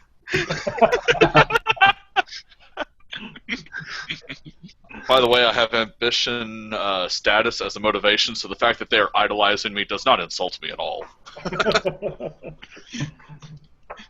Yeah, it looks like he stays at a Corellian plant. Corellian plant? Is it? Corellian. Corellian plant. Like the sector, or is it a substance that it was? Kelerium plant. Kelerium. Kelerium. Yeah, it's in sector. Is there any kind of 943. role to know what the heck that is? Yeah, you could make me a general intellect check versus 2 purple. Yeah, I'd like to say for RP purposes that Arjuno says it, even though it's the way you said it, I said it the way I said it. Because he has no idea what the hell it is either. Oh, never mind then. Corellian. Okay. Well, those I'm like, Corellians, if the Corellians have a planet, it's probably Starship related. Starship parts or something. Oh, you think he meant plant like a factory? What? That's sarcasm. What? That's sarcasm. Well, no, that's funny because like the hut world is like all toxic and stuff, so like normal plants don't grow over there. So he would, of course, think like the factory. Well, whatever it is, it's in sector 943. But yeah, I thought it was where they clone Corellians. Now, Sector 943, you would know is known as the Works. The works. Oh, okay. So it's like an industrial area. Yes, it's a rather large, multi-leveled industrial area. Oh, So if we were playing in a modern like dark fantasy setting, this would be the docks. But since we're on a planet that doesn't really have an ocean anymore, it's okay. cool. Did Coruscant ever have an ocean? Yes. Coruscant was much like Earth at one point in time. And actually, it still does have an ocean, sort of, but it's like completely dammed up and it's very small. It's almost subterranean now. But back onto the main bit of the game. Yeah, you would know that Sector 943 is known as the Works. There's a lot of manufacturing companies and stuff there, a lot of industrial stuff. But, All right, well, we've got a lead, so let's go check it out. All right, so you guys hop on out of the spider here, and you find a transport, a taxi, so to speak, that's large enough to fit all of you fairly comfortably. Obviously, just about anything's going to be somewhat cramped having a hut with you unless you're in a flatbed box truck. For them, I'll be comfortable. But you guys make your way there, and you pass a lot of manufacturing places. You pass like a Servo Droid Inc., a Nebula Manufacturing, and a lot of Duracrete plants and stuff like that. And like at one point in time, as you're flying along, you can see this like slug-looking thing, like all of a sudden, like come chewing its way out of the side of a Duracrete wall. And here on Coruscant, they're known as Duracrete slugs. They're in the lower levels. They're constantly eating walls and stuff where they're constantly having to fix and patch up stuff so that buildings don't crumble and collapse. And Nice. I go, Kepo, there's no time for your pickup lines with these things. You gotta keep going. Wah, wah. Keppa just looks at him blankly, like that he didn't even get it. But the taxi that you've got pulls up to the landing pad and drops you off, and it's a barely lit landing pad on the southern corner of the complex. It's perpetually covered in waves of steam that are emanating from nearby exhaust ports from this building and many others. And there's small tracks of lights that are on the ground that lead from the center of the platform up to they lead around a few different twists and turns and stuff, and piles of crates and stuff that are here on the landing pad, and they lead up to a big sealed sliding door on the side of what looks like probably the offices to the factory.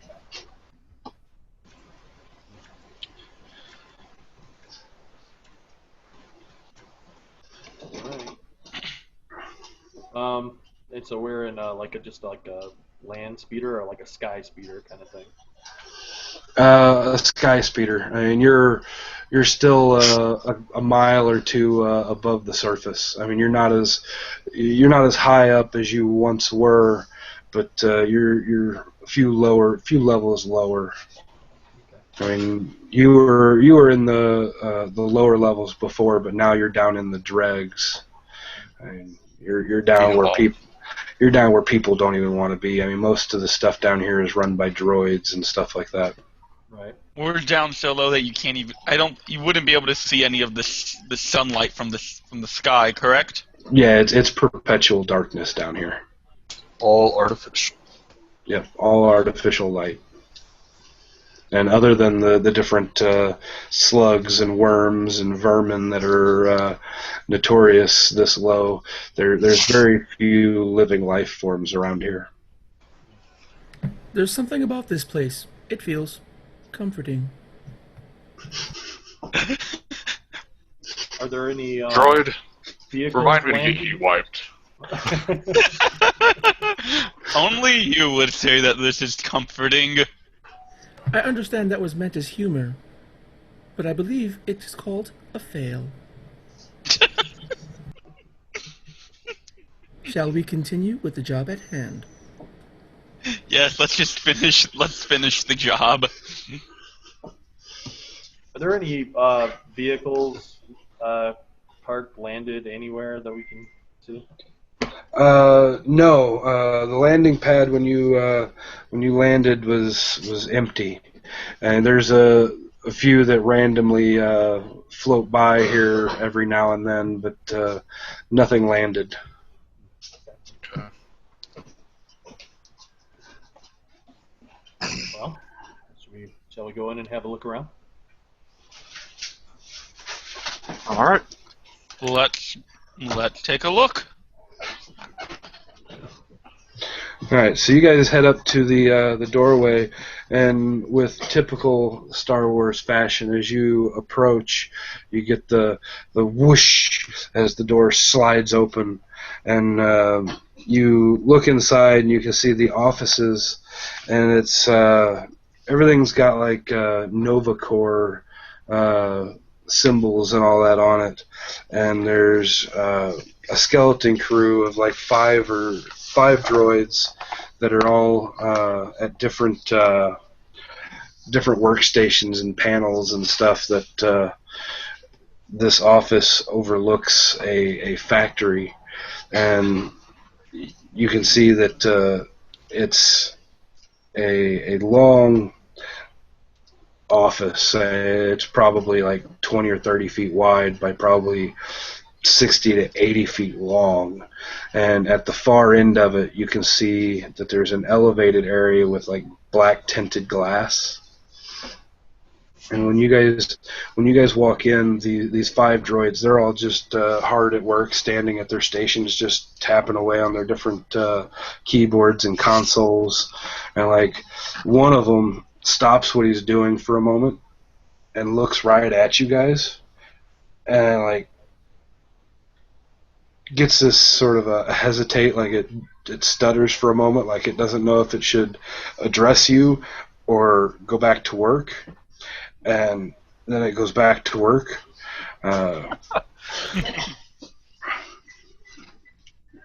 All right.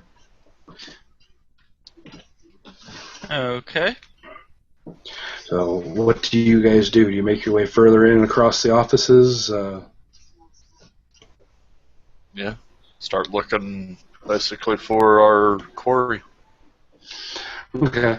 So, as you guys make your way into the office and pass some of these droids, each droid you pass kind of stops what they're doing for a moment and gives you sort of a sideways cursory glance. And you can see one of them that looks at you. He turns, and instead of turning back to the panel he was just at, like all the other ones have done, he turns just a little bit further and like double taps on a different panel, and then turns back to the panel he was at. Well, that's not good. And just maybe another 4 or 5 paces after you've walked past him, out of the black tinted glass area, a rather large Mustafarian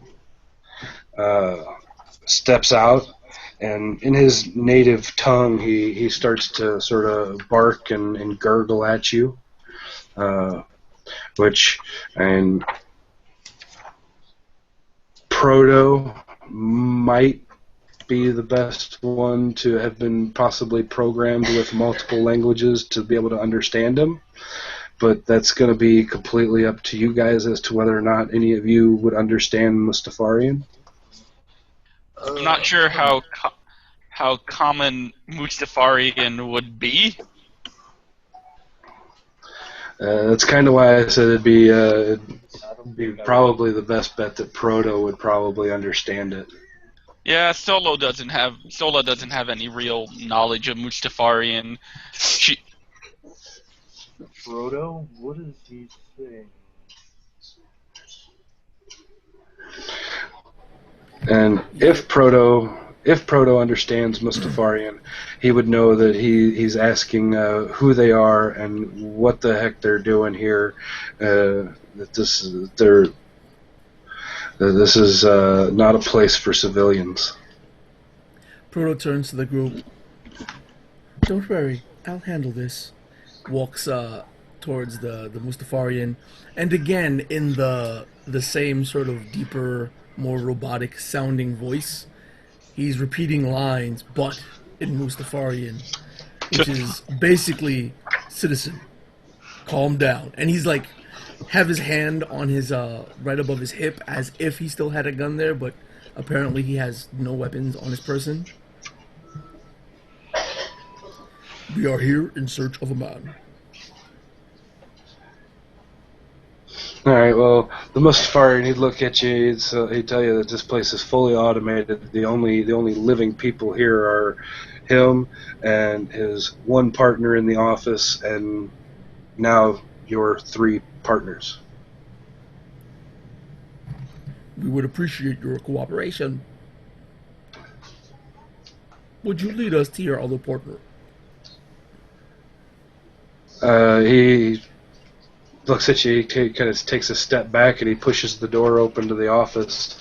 And inside the office, you can see another Mustafarian, but this one, instead of being as large, he's still just as tall, but he's quite skinny. And is there any way that Proto can discern if he's giving him accurate information or not?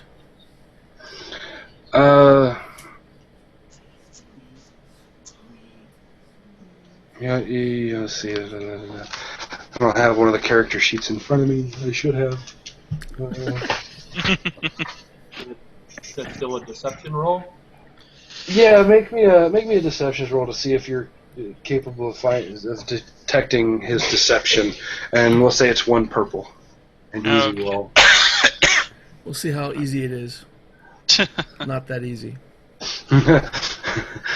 All right, so yeah, Nils out. He doesn't. I mean, doesn't look like he would have a reason to lie to you. I mean, he looks like a pretty simple guy. Yeah. Again, continuing in the same sort of voice and robotic nature, Proto continues on.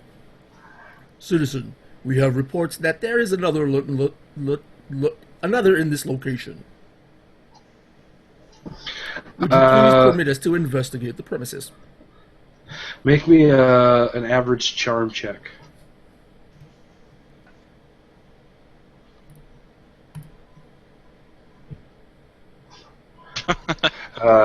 He just kind of looks at you. He says, "No, I can't do that. Nobody's permitted beyond the doors here." He says, "Nova Corps personnel only." Still continuing in that same voice, he starts off. Your cooperation would be greatly appreciated, and then in his normal voice, but not necessary.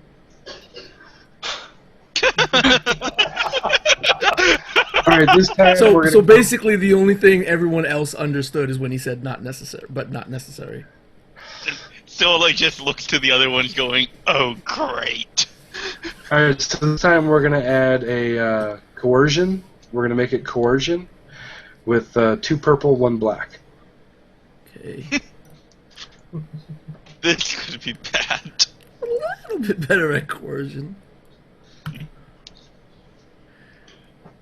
There you go, 2 success, 2 threat. For both the threats this time and last time, you'll take a point of strain. But for the success this time, he just kind of looks at you and he says, "You know what? Fine. Door's right there. Feel free." Says, And again, back in this robotic voice in Mustafarian, "Thank you for your cooperation." He says, "But your friends may want to put on the heat shield protector suits we got over here." He looks over at the heat shields. Which I mean, they're Mustafarian just nods his head. They're your typical, like you see in foundries here today. I mean, they're the sort of a shiny silver suit that will easily fit Sala and Juno, but you couldn't put the 4 suits that are there. You couldn't put them all together and get one to cover Keppo. So yeah, he points over. Proto points over to the suits. Looks at Juno, looks at Sola, and then looks at Kiba, and then addressing Kiba, and then looking back over to the suits and back over to Kiba. Proto goes, "Now that's what you call humor."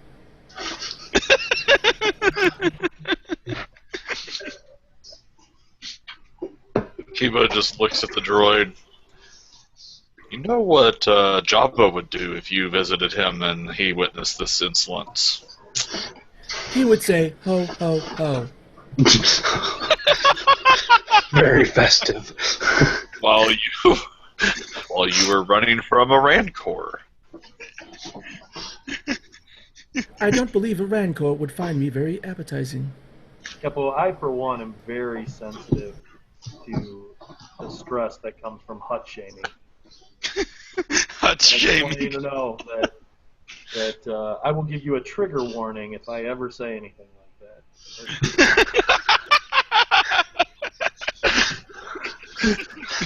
A triggered warning. Because I care.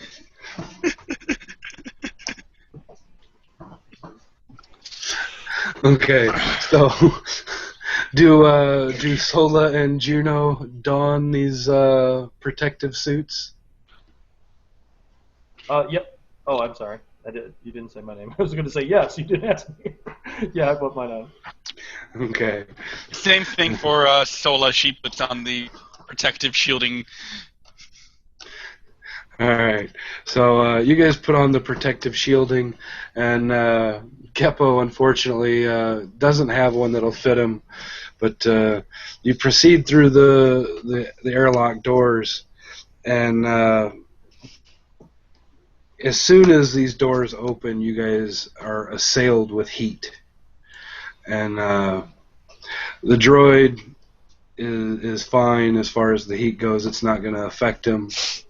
The 2 of you that are wearing suits are fine, but Keppo take 3 points of strain due to all the heat. That is just extreme. You instantly begin to Is there to bleed no out like sweat. resilience to try to that. Wait. Okay, yeah, sorry. Resilience check, 2 purple. 2 purple. Yeah. Sorry, I skipped it. Woo! All right.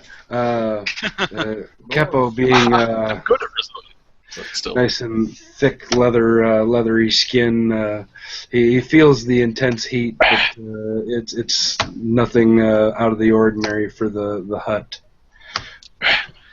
Are we sure that the Nikto is down here? Whoo, this is hot. It's going to take you forever to moisturize after this mission. Wouldn't do this. But as you guys step through the doorway, you come out onto a series of walkway type catwalk platforms, and you see the structure, the complex that you're in. The Clerium processing plant is a massive facility. I mean, it's probably half a kilometer or more from where you stand to the far wall. And this place is huge. There's a large vat of liquid molten metal. There's like this river of the stuff that runs down to it from another vat, and there's all these different cauldrons or kettles that are on this tracked crane that are dipping stuff out of one vat and taking it and pouring it into other cooling chambers and molds and stuff. And there's droids all over the place. At almost every terminal you see, there's a droid standing at a terminal. In the middle of the complex, you see there's a large sort of tower-type structure that at the top of it, it kind of looks like like the watchtower at an airport. It's got windows all the way around it, so that whoever's in it can survey everything that's going on inside the facility. The entire time we're walking through this massive facility that's like a giant oven. Proto is walking down, fanning himself as he does so, throwing a glance once in a while over at Keppo. Is it hot in here, or is it just me? Just you. But as you guys are walking along these catwalks and all that, I mean, you can see the droids that are here on the panel, up here on the catwalk, that are at all the different computer terminals. There's other droids that when you look down about 3 stories below you to the factory floor, you can see that there's countless droids. Most of them operational and moving around, but there's a lot of them that are just sort of, they look broken and just sort of laid up against different things and out of the way. There's like forklifts and stuff that are forklift type droids that are speeding around carrying different things, all sorts of stuff going on. This place is hot, noisy, and very busy. There's just constant life, constant motion, constant bangs and clangs moving about. And I would like all of you to make me a average difficulty perceptions check, please. What is average? 2 purple. 2 purple. Okay. And I have perception 1 yellow, 2 green. Okay. All right. Sola, with her triumph there, she notices right off the bat that one of these figures that was originally assumed to be a droid that was on one of the farther catwalks that's on the other side of the facility. You all have kind of pinpointed this one as not quite moving right. It doesn't quite look like it's moving like a droid. But Sola, she instantly, with her keen vision and whatnot, points out that, or notices that this is in fact a Nikto. That this is, and he's a rather large green-skinned Nikto, and it looks like he is armed as well. Is he coming towards us, or is he moving away? He seems to be moving more along the lines of like bilaterally along with you, but on another catwalk. Okay. Like you guys have been walking around on these different catwalks looking and scoping the place out for probably a good 15-20 minutes before you start noticing this figure that doesn't quite move like the rest of the droids, when Sola all of a sudden, like whether she points it out or gives you an elbow or what, I'll leave that up to her, or up to Sean, not her. So go ahead and let us know how you let the rest of them know you found who is more than likely Katos. Sola looks to the rest of the group, and she not elbows, but she sort of just gestures to get their attention. Then she points to the other Nikto figure. It looks like we found our man. Does it look like he's noticed us? Yeah, that's why he's been moving like right along with you for the past few minutes. How far away is this catwalk?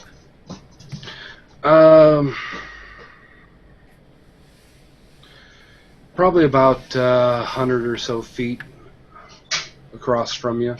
Like the catwalk that you're on at the moment runs right along one of the Calarilium rivers that's running from one vat to the next, with a bunch of mechanical like tracked the big cauldrons that are dipping from one bucket to the next. And he's on the other side on the catwalk across from you, about 100 feet away. Is there anything significant that if we keep heading the direction we're going, that we're going to be running into? Whoever's talking, did you move your mic further from your mouth or something? Because That would be you suddenly got to where I can't hear you. Other than it sounded like Charlie Brown adult talking. That's Can it. you hear me now? No. a little bit. You might want to turn the volume on your mic up a little bit. Okay. Oh yeah. That was There we better. go. How's that? Better now. Better? Yeah. Better. No, what I was asking was, if we keep going the direction that we're going and he's going, is there anything significant ahead of us that we're going to? We're going to intersect or anything else? Probably about another 50, 60 feet ahead of you, there's an intersection where there's a catwalk that runs across from the one you're on to the one he's on. By catwalk, are we talking like a rope bridge type thing, or are we talking like something sturdy? They're sturdy. They're metal walkways that are above the back, that are 3 stories above the factory floor, and all the different cauldrons and stuff below you. Dirty enough to not to hold the hut. If we were That's to what hustle, I'm wondering. Like, do I have any way of getting to this guy? From where you're at, you could make all sorts of different athletic or acrobatic check type deals to get across from one catwalk to the next, but it would probably, the easiest way would be to go up to the intersecting catwalk that's probably another 50, 60 feet in front of you, the direction you're headed.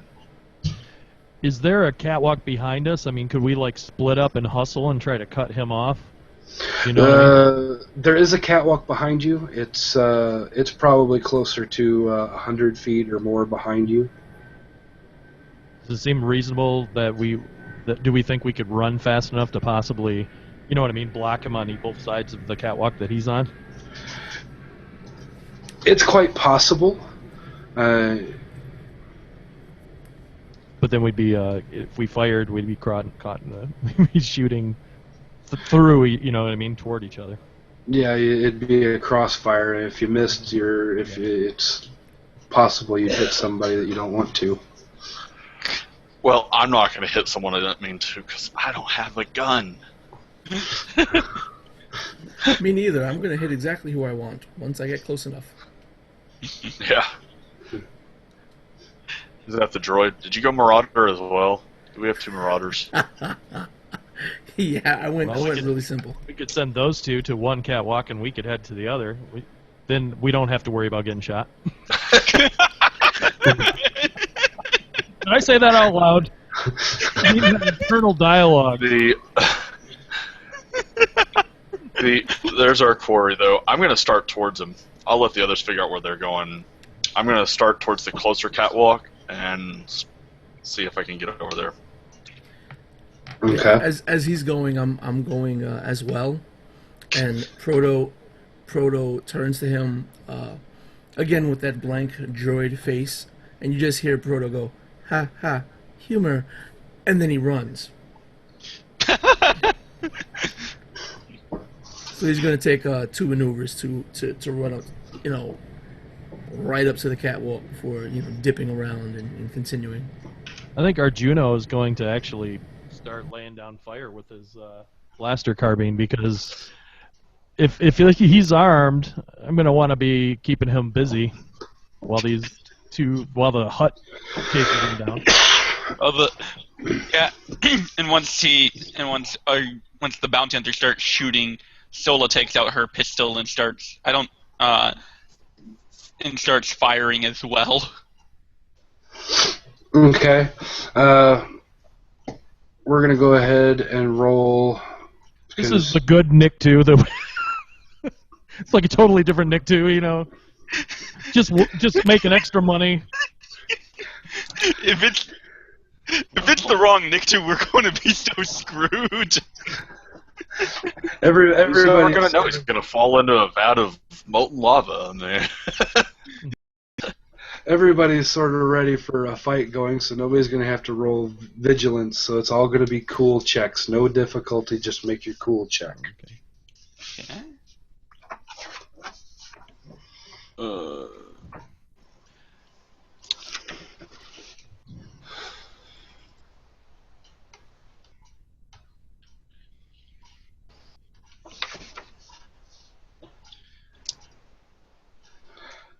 Okay. Alright, so we've got... Alright, yeah, you all get to go before he does. Alright, so we got 4 PCs and then him. Yep, 4 PCs and then him, and you can decide whatever order you want to go in. Now we can stick with the factor that the hut and the droid take off running or slithering or whatever he's you want to running. call it. I can't do the double maneuver thing. That's the hut drawback. That I'm- was the humor thing. Right. But you guys are... If the hut ever catches the droid at this point, the hut might knock him over. I'm just saying.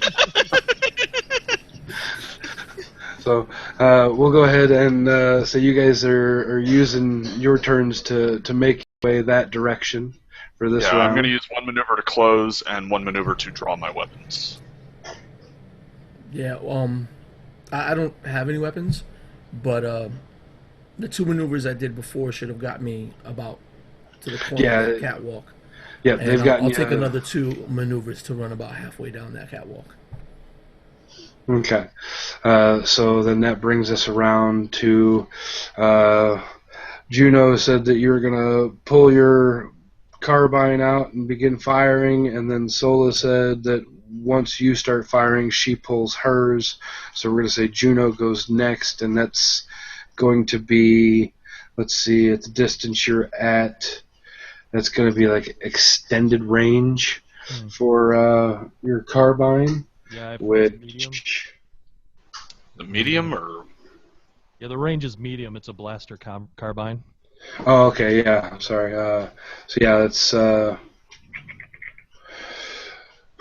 2 purple with due to the droids and all the other the cauldrons and stuff that are sliding by, with 2 purple and 1 black. Okay. Now, I have to use a maneuver to draw my carbine. Is that right? I'm pretty new to this game, or do I have it in my hands? Per the book, yeah, drawing a weapon, Okay. it will either cost you your maneuver or your action.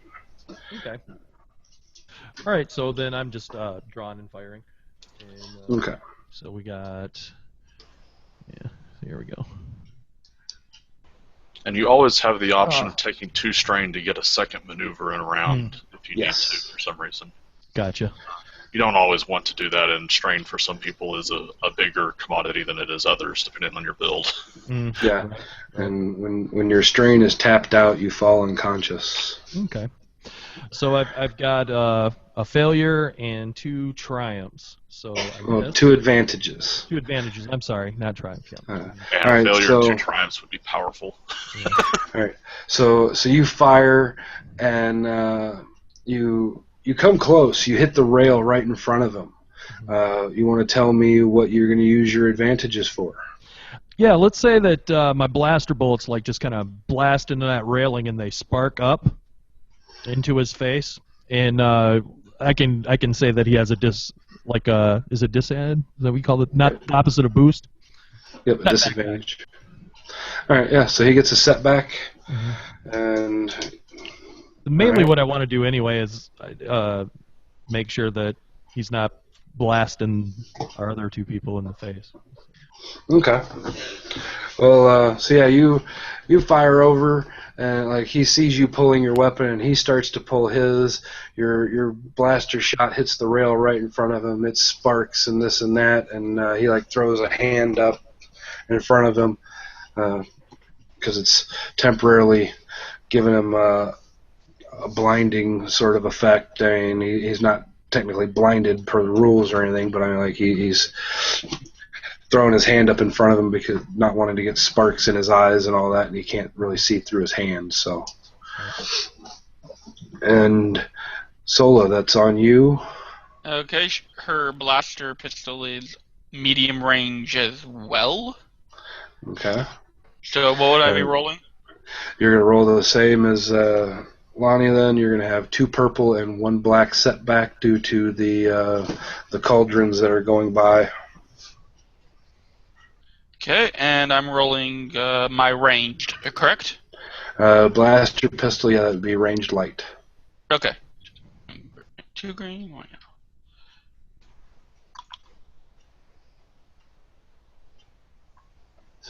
All right. The blaster bolt zips right past his ear and like sparks off the wall behind him, or like way behind him. What does your advantage do? What can I do with the advantage again? You can keep it for a boost for yourself. You can give him a setback for his next roll. I thought that was 2. Or yeah, that's 1 is to give that's your what next 2. ally a boost. Yeah. 1, give your next ally a boost. You can recover a strain. You can notice a single important point or object going on in the conflict. She'll There may be class or specialization features you could trigger or something. But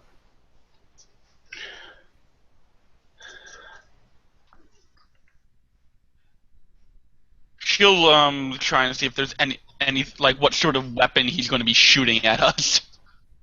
All right, so your advantage is that you're able to see that he as well has a blaster carbine. Or wait. No, sorry, heavy blaster pistol that he's got in his hand. Okay. And it would be his turn, and he fires back at you guys. And let's see.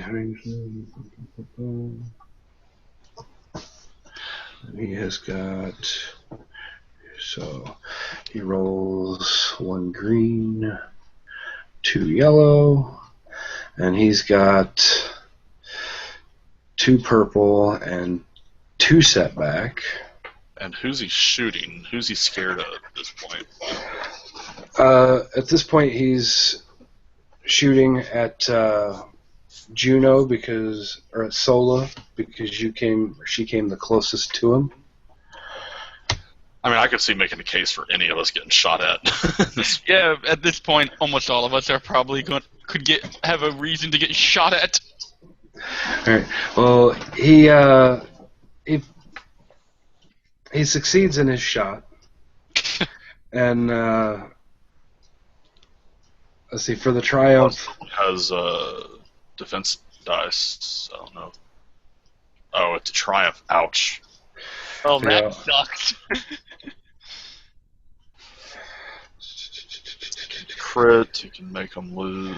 Knock Yeah, prone. I'm trying to decide what I want to do with it. He. Evil gears are turning. Yeah, pretty much. It's a one shot. I'm trying to decide how mean I want to be. So It's a one shot. Be mean.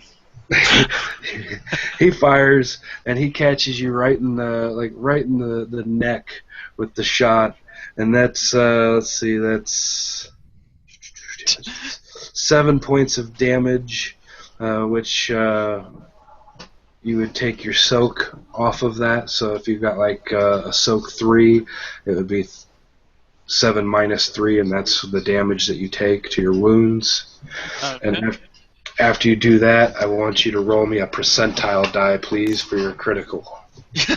Okay, so she aside from, I'm not sure if the heat shielding thing offers any soak protection.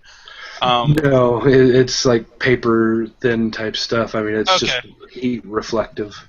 Probably melts your skin really nice. But she is wearing a catch vest, which gives her just 2 soaks, so I have to take 5 wounds. Yep, 5 wound points. Now, does the vest give you 2? Because you also get your brawn rating. Oh, okay. So in that case, I'll be taking 3 wounds Okay. because I have 2 brawn. Down to 10, and then roll a percentile, correct? Yes, please.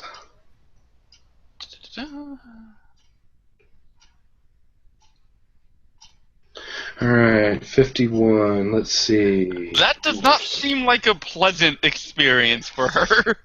That is Fearsome Wound. The target increases the difficulty of all presence and willpower checks by 1 until the end of the encounter. Alright, so it's bad, but it's not that bad. And so you get hit in the neck. You get hit in the neck, and like it. The worst part about it is like the pain and the shock and the scariness of getting shot.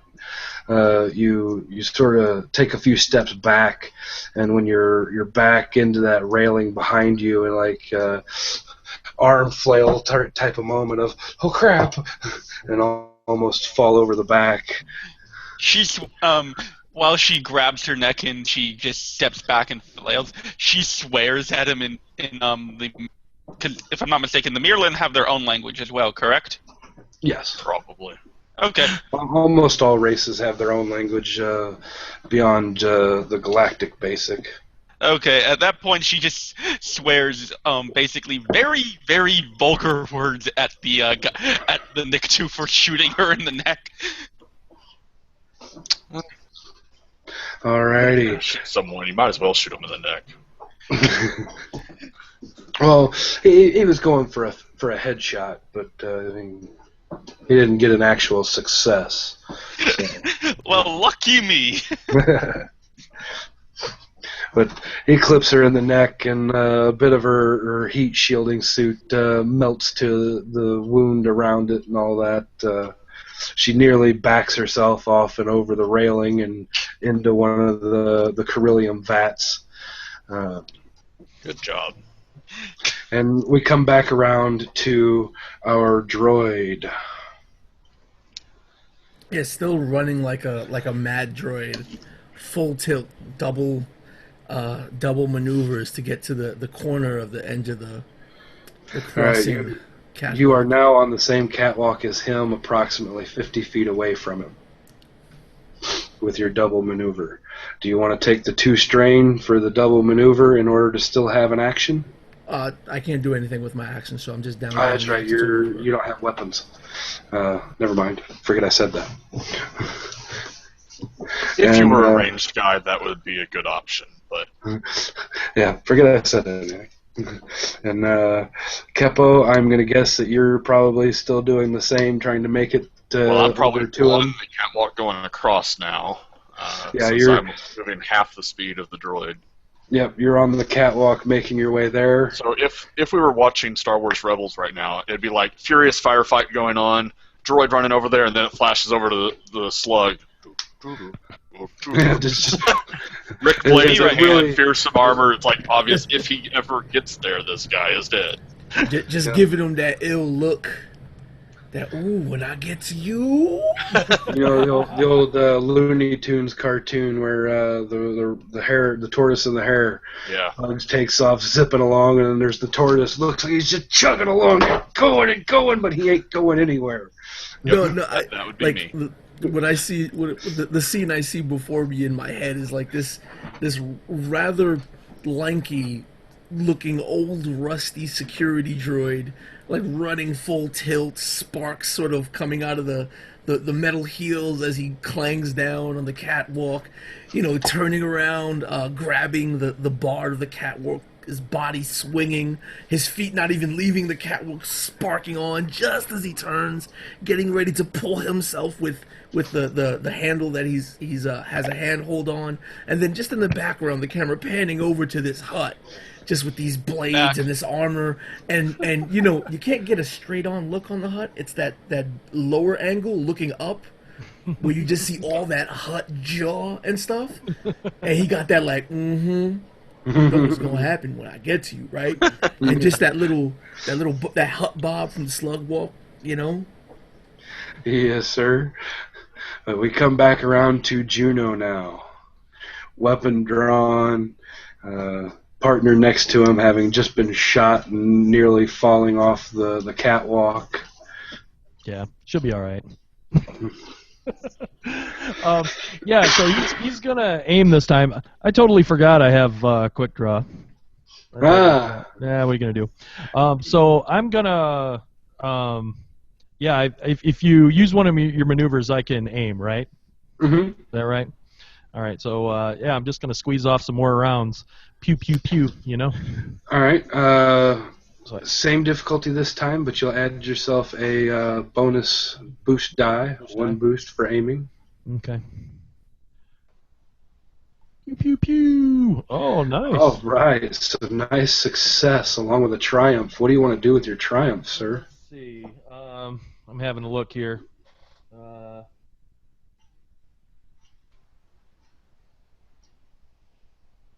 Well, let's see. I'm trying to think of. Yeah, I guess I'm going to. I'm gonna blast him, and I'm gonna say that I hit his body, but it also blasted across his trigger hand, and that's gonna upgrade the difficulty of his next check with using that hand. With that triumph, does that work? Yeah, that works. That works just fine. I'm gonna do you one up a little bit of a favor, along with hitting him in the blaster hand and giving him another setback for that. I'm gonna say that you hit him in the hand, and like you hit him right in the fingers, and like it shoots off a couple of his fingers, and he drops the gun for the moment. Okay. Like he's gonna spend his next turn picking it up, basically. Yep. Cool. So that's 10 damage. All right, 10 damage. Because see,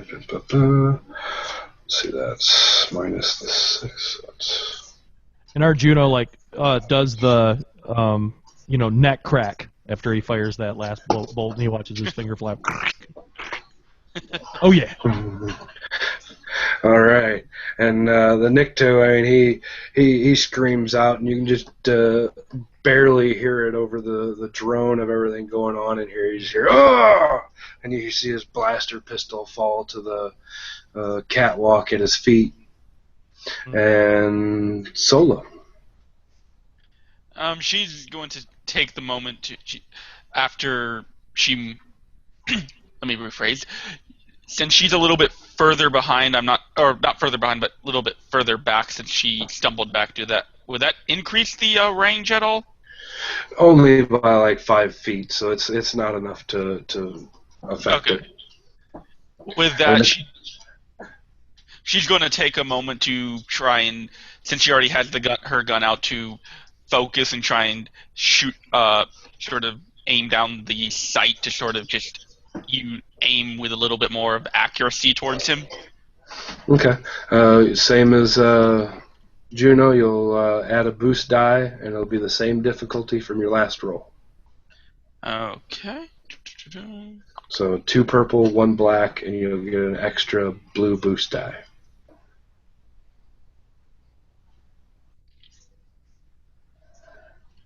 Oh.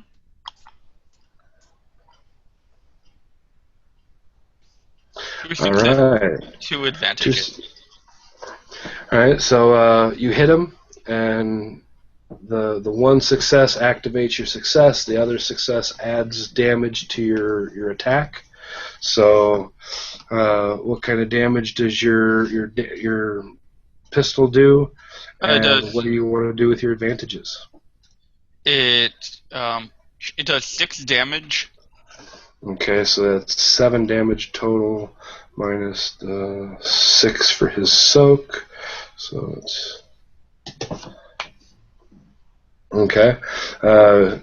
You hit him like in the shoulder or something, wherever you want to, but his armor soaks up almost all of the damage that you do to him. And with two advantages, do I gain? Is there anything special that I can gain for 2 advantages? Well, depending on your weapon, you can activate a critical or not. I think with your pistol, you need 3 to activate a critical. Yeah, and I need 3. You could perform an immediate free maneuver. You can add a setback to the target, or you can give yourself or an ally a boost die for their next roll.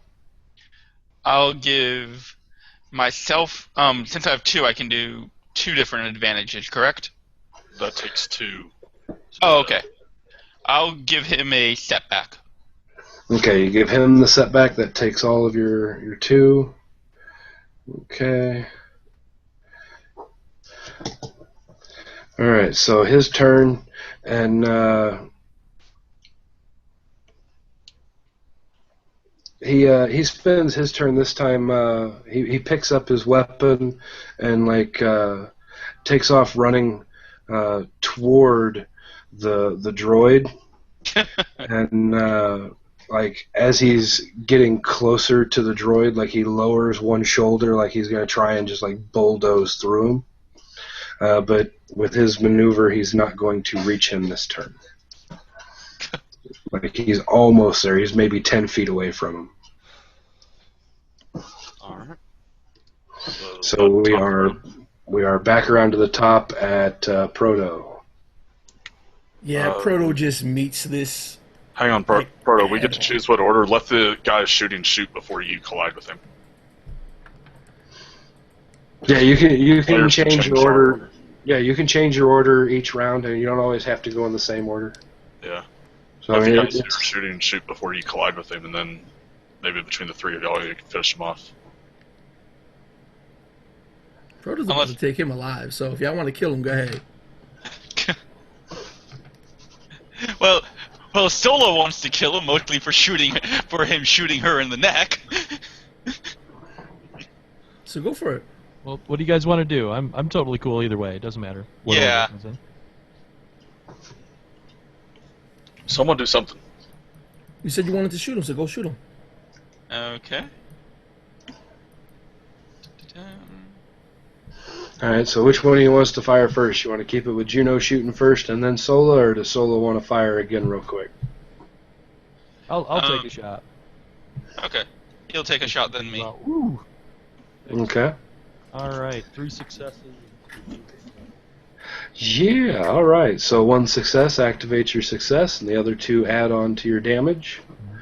And then you get to tell me what you want to do with your advantages and tell me where you shoot him. All right. I'm gonna be blasting. Like I'm gonna try to kneecap him. That's kind of what I'm trying to do at this point. So maybe he'll be tumbling into Proto instead of running up to him. Okay. So I'm firing at his legs. I'm gonna use those 2 advantage to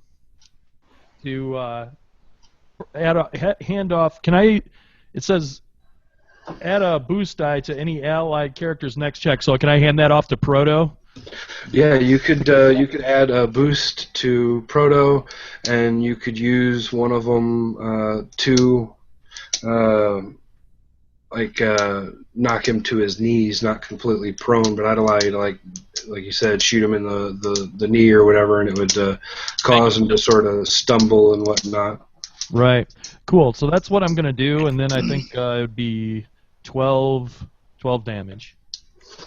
Alright, so Ow. 12 damage minus his 6 for soak, so that's brings him down. Alright, so yeah, you blast him right in the side of his right knee as he's running along, and just as he lowers his shoulder, you fire, and it blasts into his knee, and he kind of like drops to his knees and sort of skids to a stop for a moment.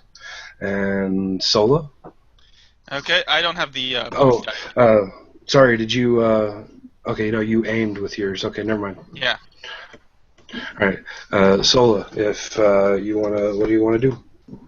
She aims again with her gun towards the Nikto, and she fires again. She fires her blaster pistol towards him. Okay. Okay. Da-da-da. Alright, you didn't roll any threats, so I'm not going to say you accidentally shoot Proto, but you, attempting to shoot him, you hit the railing right next to him. He can shoot me, it's alright. Well, if he'd rolled threats, he'd shoot you, but he didn't, so he If you rolled a didn't. despair, he might crit you. But, But you yeah, missed, you, you got an advantage, so... yeah, what Like do you want to do English. with your advantage? I'll give Proto a boost. Okay, so Proto gets 2 boosts on his next attack, which unless Keppo wants to go No, I'm before still Proto. I'm probably at least across the bridge now. Yeah, Or you'd this be. round. Yeah, with this round, you'd be getting across the bridge. Do-do-do-do-do. So yeah, Proto, you get 2 boosts for. Okay, so as he's trying to shoulder check me, Proto, like I said, how I was imagining it, Proto spinning around. He's still got his right hand clenched on the bars of the catwalk, and he's using that to lunge himself forward and right at this Nikto. So I'm gonna suffer a point of strain to upgrade my attack. Okay.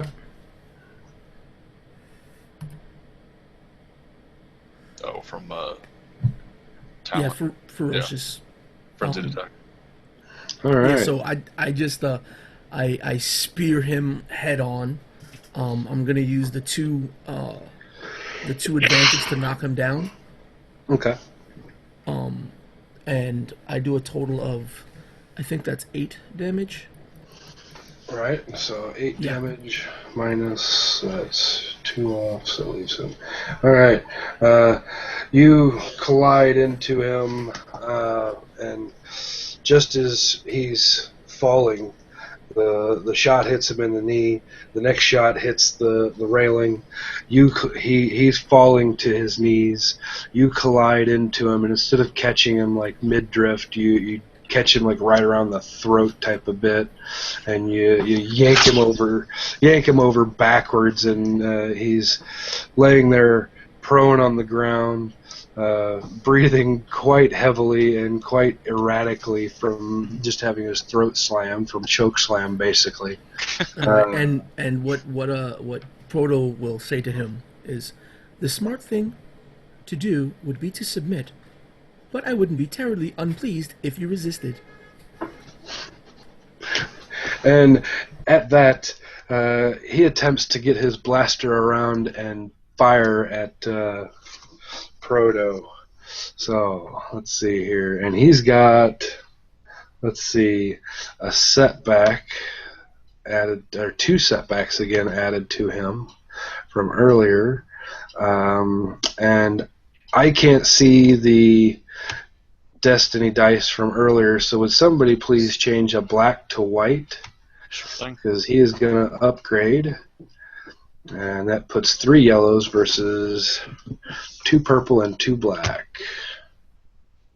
Oh, and he It should fails. only be 1 purple, I think, for engage. Engaged range is 1 purple if you're in melee. He is trying to use a ranged weapon in engaged. So that is The way the range chart works is that within engaged range, you get 1 at default, and the type of weapon you're using adds more. Pistols add 1 more, okay. and ranged light weapons add 1 more purple, and ranged heavy weapons add 2 more purple if you use within engaged range. Yep. So he attempts to get his hand around up there to fire, and I'm going to go ahead and say that Proto just kind of slaps his hand to the side at the last second, and the blast goes right past Proto's head. The 3 advantage, I'm going to say that he winds up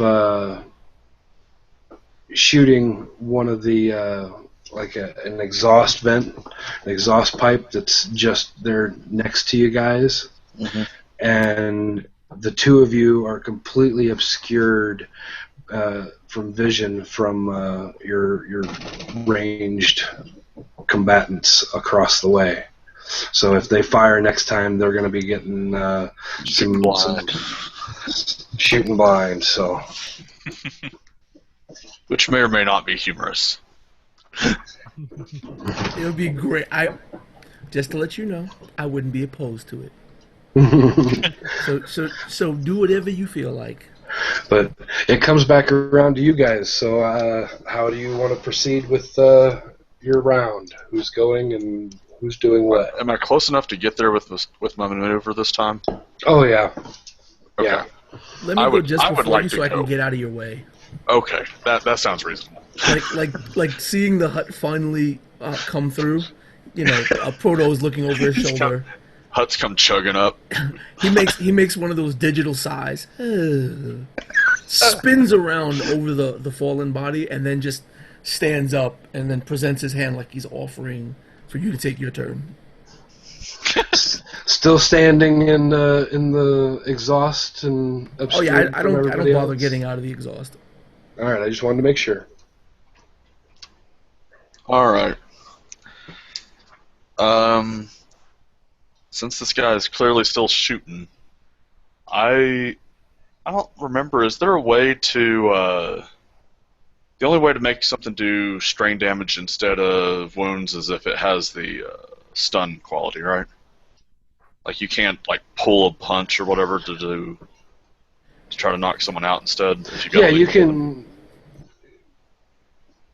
Yeah, you just got to say you're trying to not kill them. That you're trying to do non-lethal damage. Yeah, like I said, I was trying to take him alive, but all I did was, you know. Okay. Spear I'm him. trying to take him alive, but I don't care if I break some ribs or legs in the process. Okay. Like alive, not whole necessarily. I mean, if I cut off an arm, the hut's not going to cry. Oh, yeah. Alive and whole are two totally different things. Okay, so melee is difficulty 1, right? Yes. Oh, it's difficulty 2. Melee weapons are difficulty 2. Brawn attacks are difficulty 2. There's an exception with ranged combat, where it's 1 difficulty base plus the modifier whether or not it's range light or range heavy, which could be difficulty 2 or 3 depending on the weapon.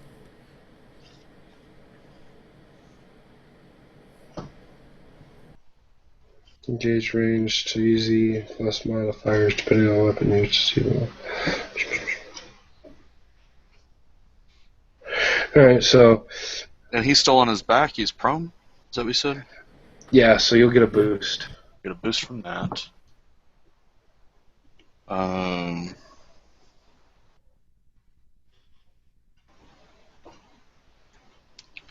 only seeing difficulty 1 base for. That the chart Melee. that you're looking at is for ranged attacks. God bless you, brother. I don't know exactly what book you're looking at, but a little bit ahead of that, within the paragraph, it actually stipulates that it's a difficulty 2. Okay, melee attacks are always average. Okay. So difficulty 2. And I'm 2-weapon fighting, which makes it 3 if I remember right. It would be 3, and I believe you could spend two advantage to land both your weapons. Yep. Right. Which is, I have a paired weapon, so that gives me 1 of those advantages automatically. Or, I don't remember if it gives me 1 automatically or if it discounts the cost by 1, but either way, it's the same effect. Alright, so, since I'm wanting to put a punctuation mark on this capture, I'm going to spend a destiny point to upgrade my attack. So that'll bring it back to 3 dark and 2 lights. I only got 4 successes, so that's 11 damage. Jeez. And you're trying not to kill him, correctly? Right, I'm So it's severing a limb, breaking some so bones, knocking him out. Alright, so tell me where it is and what it is you do to him, because he's down to 2 wound points left. So I mean, you can sever an arm, sever a leg. Since he shot, I will like sever that arm at the elbow. The shooting hand. All right. The one that just tried to shoot the droid. So yeah, you come sidling or slithering your way up to him, and just as you get there, you just kind of bring the one hand down in a chopping motion, and off goes the arm and the pistol and all that, and the portion of arm that gets cut off actually falls off the catwalk, and Juno and Solus on the other catwalk see this arm and blaster come falling out of all of this exhaust vent, and it, realizing that it's not a droid and it's not a hut arm, so it's a good thing as it falls into the Calrillium vat below.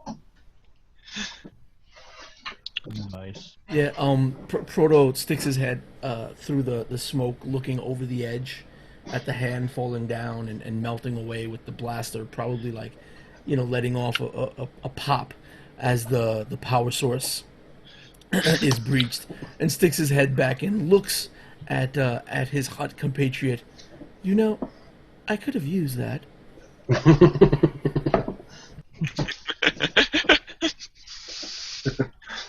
The gun, not the hand.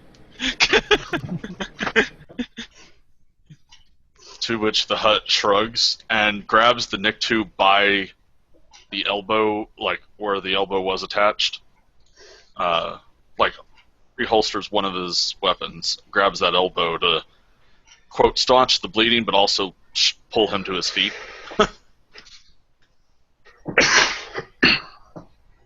All right, and as you grab that bloodied stump, he screams. He screams out in pain for a moment, just sort of. Aah! And Juno and Sola, you can't see what they're doing inside this, so you don't know that this Nikto is, for the most part, taken care of. What is it But we that your did see characters are going to do? But we, on the other hand, did see his gun fall out, right? He has been disarmed. So I made You this. see the gun hand fall out and all. Okay, so with that, I sort of go like, something fell. Is it? Go ahead. Yeah, I don't remember the scanner goggles. Would that allow me to see through if I drop those down over my head instead of wearing them stylishly on top of my head? Would I be able to see through the exhaust? Depends Per on the which rules, I'm scanner not goggles. exactly sure, but I'm going to say yes. Okay. It's been a while. Scanner goggles. Enhanced vision through a blend of light amplification and thermal imaging, it says. Mm. Thermal Well, might be then, blinding in this place. If it's thermal, Yeah. then no, you're blind. It's just it's all heat in here. Okay, so he puts them down and kind of goes, "Oh, Jesus!" Then, puts them back up, and he starts walking toward the steam. But he's not going to fire into it because who knows what's waiting in there. But he's going to go check it out. He's going to the catwalk that Proto walked up. So he's walking back. He's not particularly in a hurry, but he's got his eyes on where he's heading. He's feeling like his work's probably done. He hasn't heard blaster fire for a few seconds. All right, just walking up, it would take you. See, it took 3 rounds running to get there. So walking, it's going to take like 6 rounds to get there. Yeah, he's still, like, if something starts happening, he's got his blaster. He can still shoot, but he's going to just be walking that way until he sees something out of the ordinary. Okay. Sola?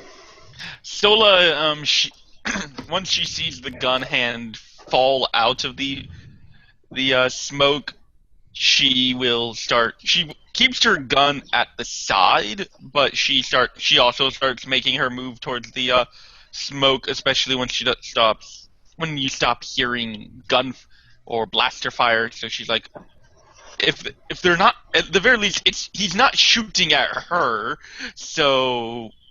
And she wants to at least be able to hit anything, so she knows not to fire into a bunch of smoke and possibly get a pissed off hut on her. It's a one-shot campaign. What could go wrong? I think Juno might just yell, "Are we good?" as he's walking. Proto sticks his head back out of the steam and goes, "I don't think I would use that term to describe us."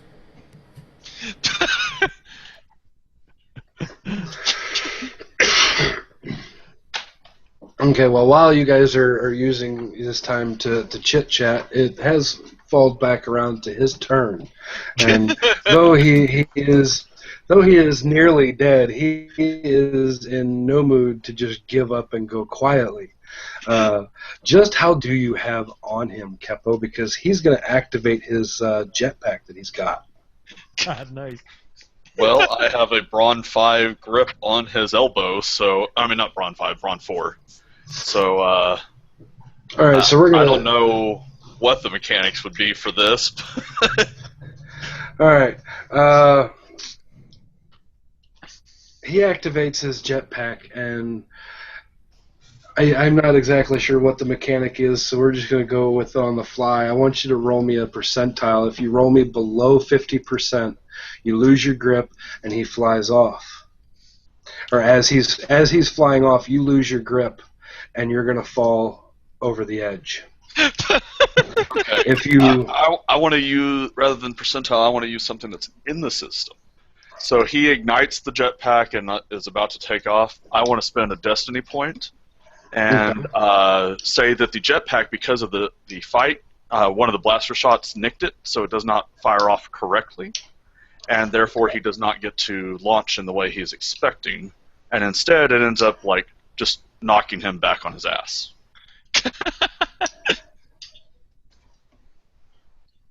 So that's now 4 dark side to all one right, I'll light. go for that. Light side to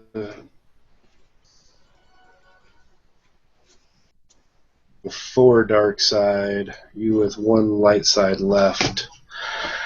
And Because I don't want to rely on percentiles to save me. That never ends well. that's why I like them.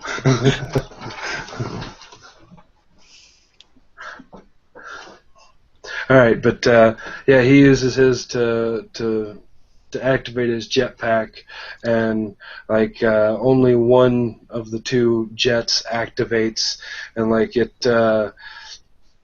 You don't lose your grip on him or anything. Your grip's so tight that with the one thruster activating, like it slams him into one of the railing on the opposite side of the catwalk. So, like you got a hold of him. He activates the jetpack, and it's just wham! Like a jet propelled slam into a railing, basically, and it's gonna knock him unconscious. Because I'm going to say it does at least 2 points of damage, and he's unconscious. Arjuno goes, "Are we good? That didn't sound good."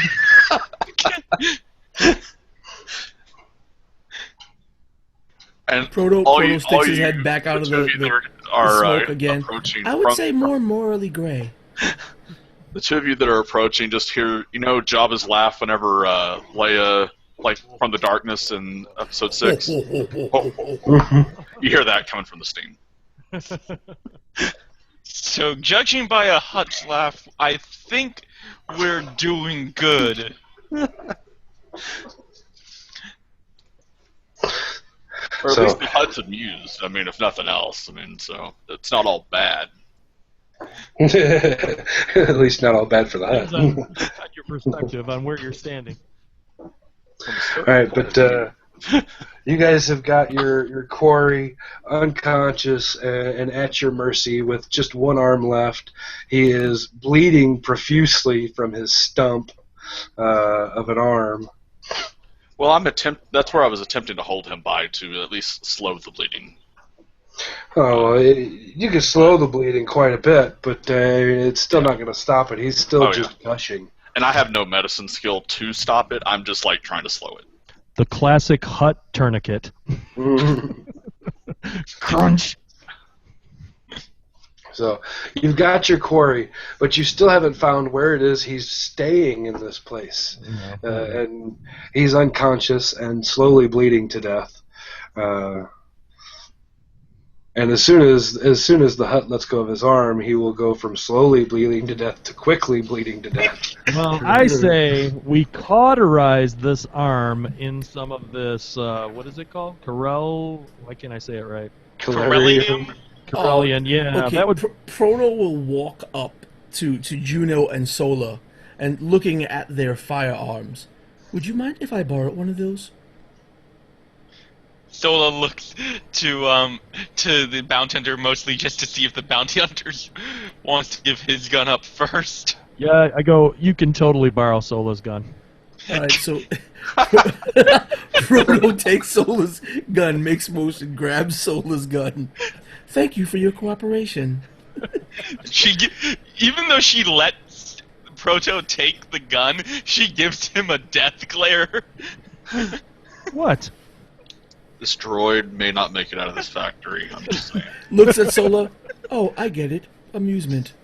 And then just points towards one of the vats and just starts firing a bunch of shots until the barrel gets nice and hot, and uses that to cauterize the wound.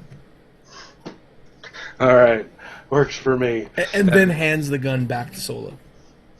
So he is still unconscious, but no longer bleeding to death, having been cauterized with the barrel of a hot gun.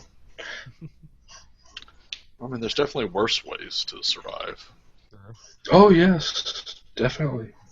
Not a lot. Not that I could think of offhand, but I mean, that list is not a very long list, but Jetpacking yourself out of the Sarlacc pit? oh, that's epic survival there. That's not a bad way to survive. No, you probably are going to be in a very worse state of wear. yeah, but I mean, that's at least an epic story. I mean, Yeah. I survived getting I'm eaten a by a sandworm the size of a spaceship. I'm a Boba Fett fan here, so that's epicness there. You can't kill Fett. The Sarlacc can't even kill him. Just 1,000 years of digestion, my ass. But, So, But there's more. There's still more factory to search through, right? right. yeah, there's still more factory to look through. Are there anything that looks like periodic offices or like little dens of, you know? Well, there's the watchtower looking deal that was in the middle of the factory, and then on top of that, in the along the back edge of the factory where you guys were originally sort of heading before you noticed him, there looks to be another portion of the factory, but like there's all these old droid parts and old forklift type droids and stuff that are all just like piled up there. Well, I mean, the thing that grabs Proto's attention the most is obviously not the spire. So he's trying to see, from a distance, if any of those droid parts look good enough to snatch up for himself. Do those parts look like they're arranged in a way to like create a hiding spot, or are they just piles of droids? A little bit of both. I mean, they look like they're just kind of haphazardly thrown over there and piled, but it does kind of look as if there's a path leading through them. Well, let's check it out. Let's see Alright. droids reveal. Yeah, Proto looks over to Juno. How did you read my circuits? And then he starts making his way towards, as best he can, towards where the droid parts are. He goes to. I go to Capo. Yeah, we need to wipe him. All right, so you guys, you make your way down over there and through the pile of droid parts, and Proto does find a few pieces that he thinks would probably work for him. They look like they're probably in worse shape than what he's got, but they look like they'd work. They look like they'd work on his model at least. And once you make your way through, you find a section of factory that looks to have been abandoned. Like, I mean, there's massive cracks in the walls. There's holes that kind of look like they would fit right along in with that Duracrete slug you found or you saw before. There's machinery back here that's just got so much dust and dirt and grime on it that this place probably hasn't been used for years. And as you continue to search your way around through there, you find the old foreman's office that's back here. And you find in the old foreman's office back here, you find a cot and like a desk, and under the desk you find a safe. And there's also like a door that leads out onto, like, it's got like a little window in the middle of the door. So when you look out that little window, it leads out to some exhaust pipes that lead out of the building that are rather large. I mean, you could probably fit from just a cursory glance looking out there. You could imagine you could probably fit a large speeder type truck or maybe a small starfighter or something inside one of these vents. Wow. One of these old vent tubes. Cool. And tossing some of these parts over his shoulder, Proto looks around when this is discovered. So, yes, this was totally what I was looking for. So what is it to open a safe? Like skullduggery? Yes. I don't have any. It's a class skill, or I mean a specialization skill, but I don't have any ranks in it. I don't know. You can still use it. Having ranks in it just means that you're good at it. Okay. I have that, plus I have one of my talent I think one of my talents lets me remove a setback. No, it would just be a setback die. Cool. Why don't you open Okay. that bad boy up? Okay.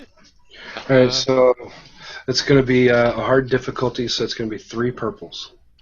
3 purple.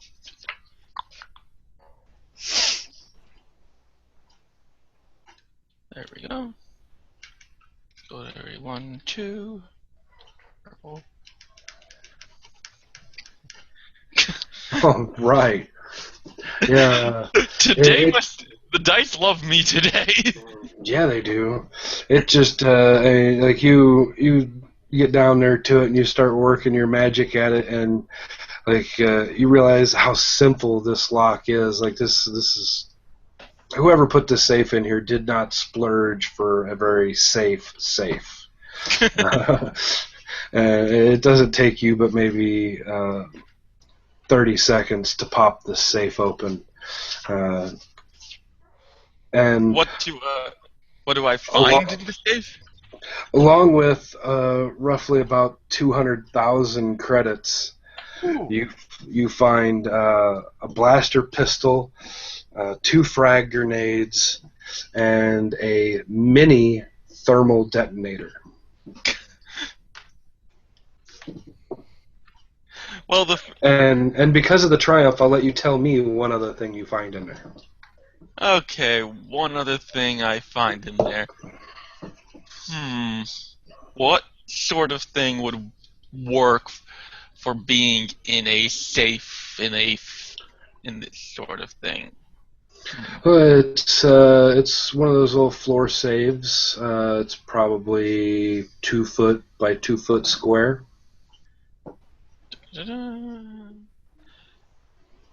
There's also there would also be a key to, I guess, a speeder or a ship or some sort of key to some sort of vehicle to pilot. All right, that works perfectly. You find, along with the credits, the mini thermal detonator, the 2 frag grenades, and blaster pistol. You also find the ignition key and sequence to an X-95 starfighter. Excellent. Let's see. Well, she doesn't care much about the mini frag grenade or the thermal detonator. Or Z-95, sorry, not X. Oh, the headhunter? Nice. Yeah, the headhunter. Cool.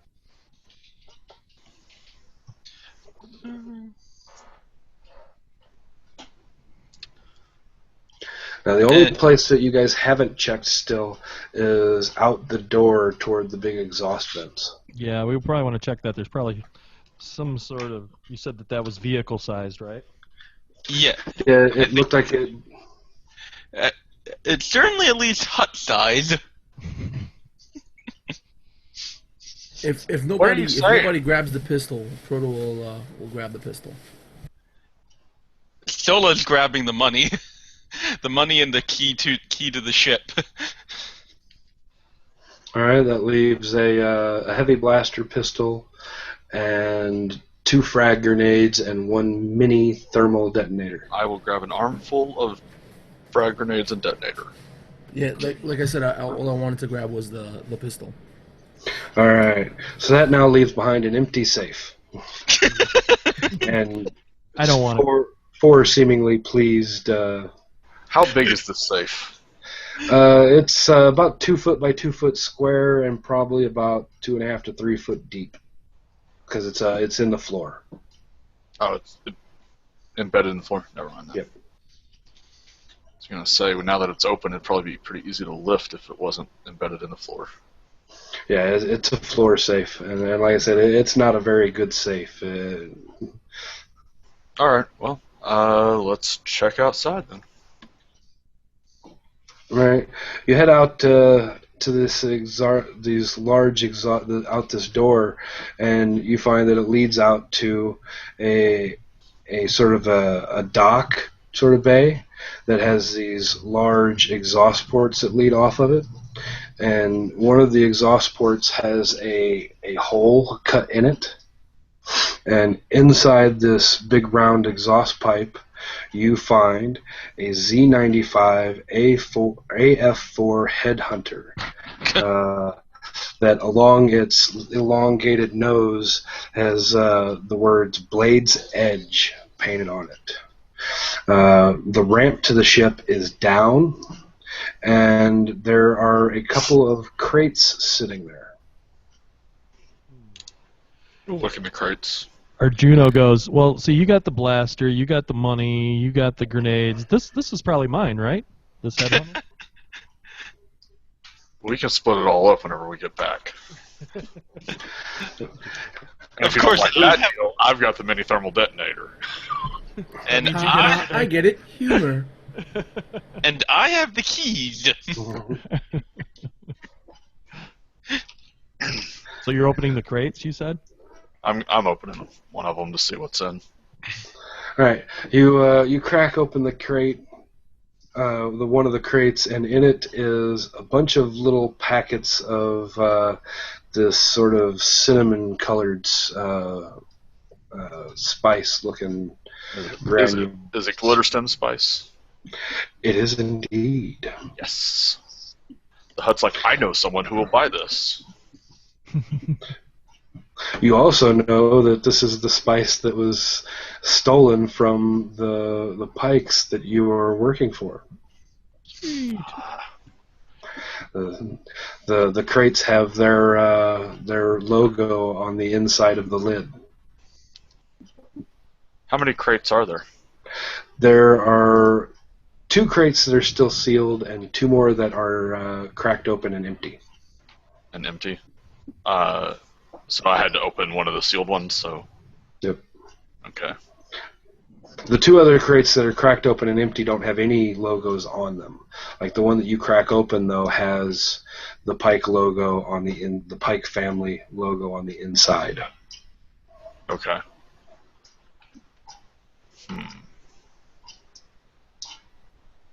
It's kind of odd that my character's name is Arjuno Pike. Oh, really? Yeah.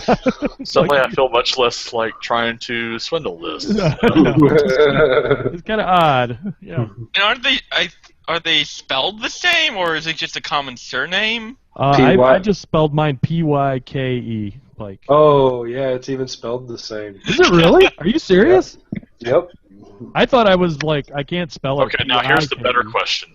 Did you happen to choose the family obligation for your character as one of your obligations? My obligations Because that would be hilarious.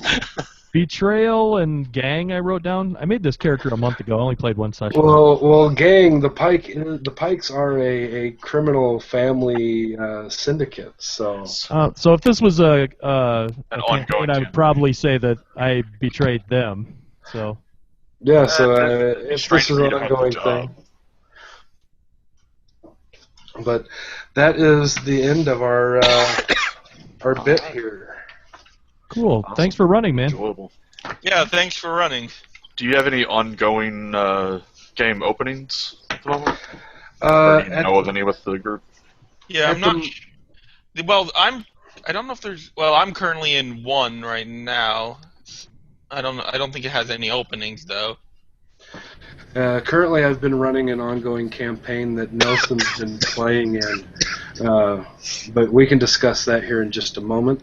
Okay. And, for anybody who was watching this evening, which I saw we had 2 to 3 viewers bouncing back and forth, this was Shadows of a Black Sun, the free RPG Day giveaway from a couple of years ago by Fantasy Flight Games, Star Wars. Thank you for watching. This is the GM's Dice. I'm Sean. My wonderful players here. I had a blast. Thank you very much. And please continue to check out the GM's Dice for many more games coming in the future.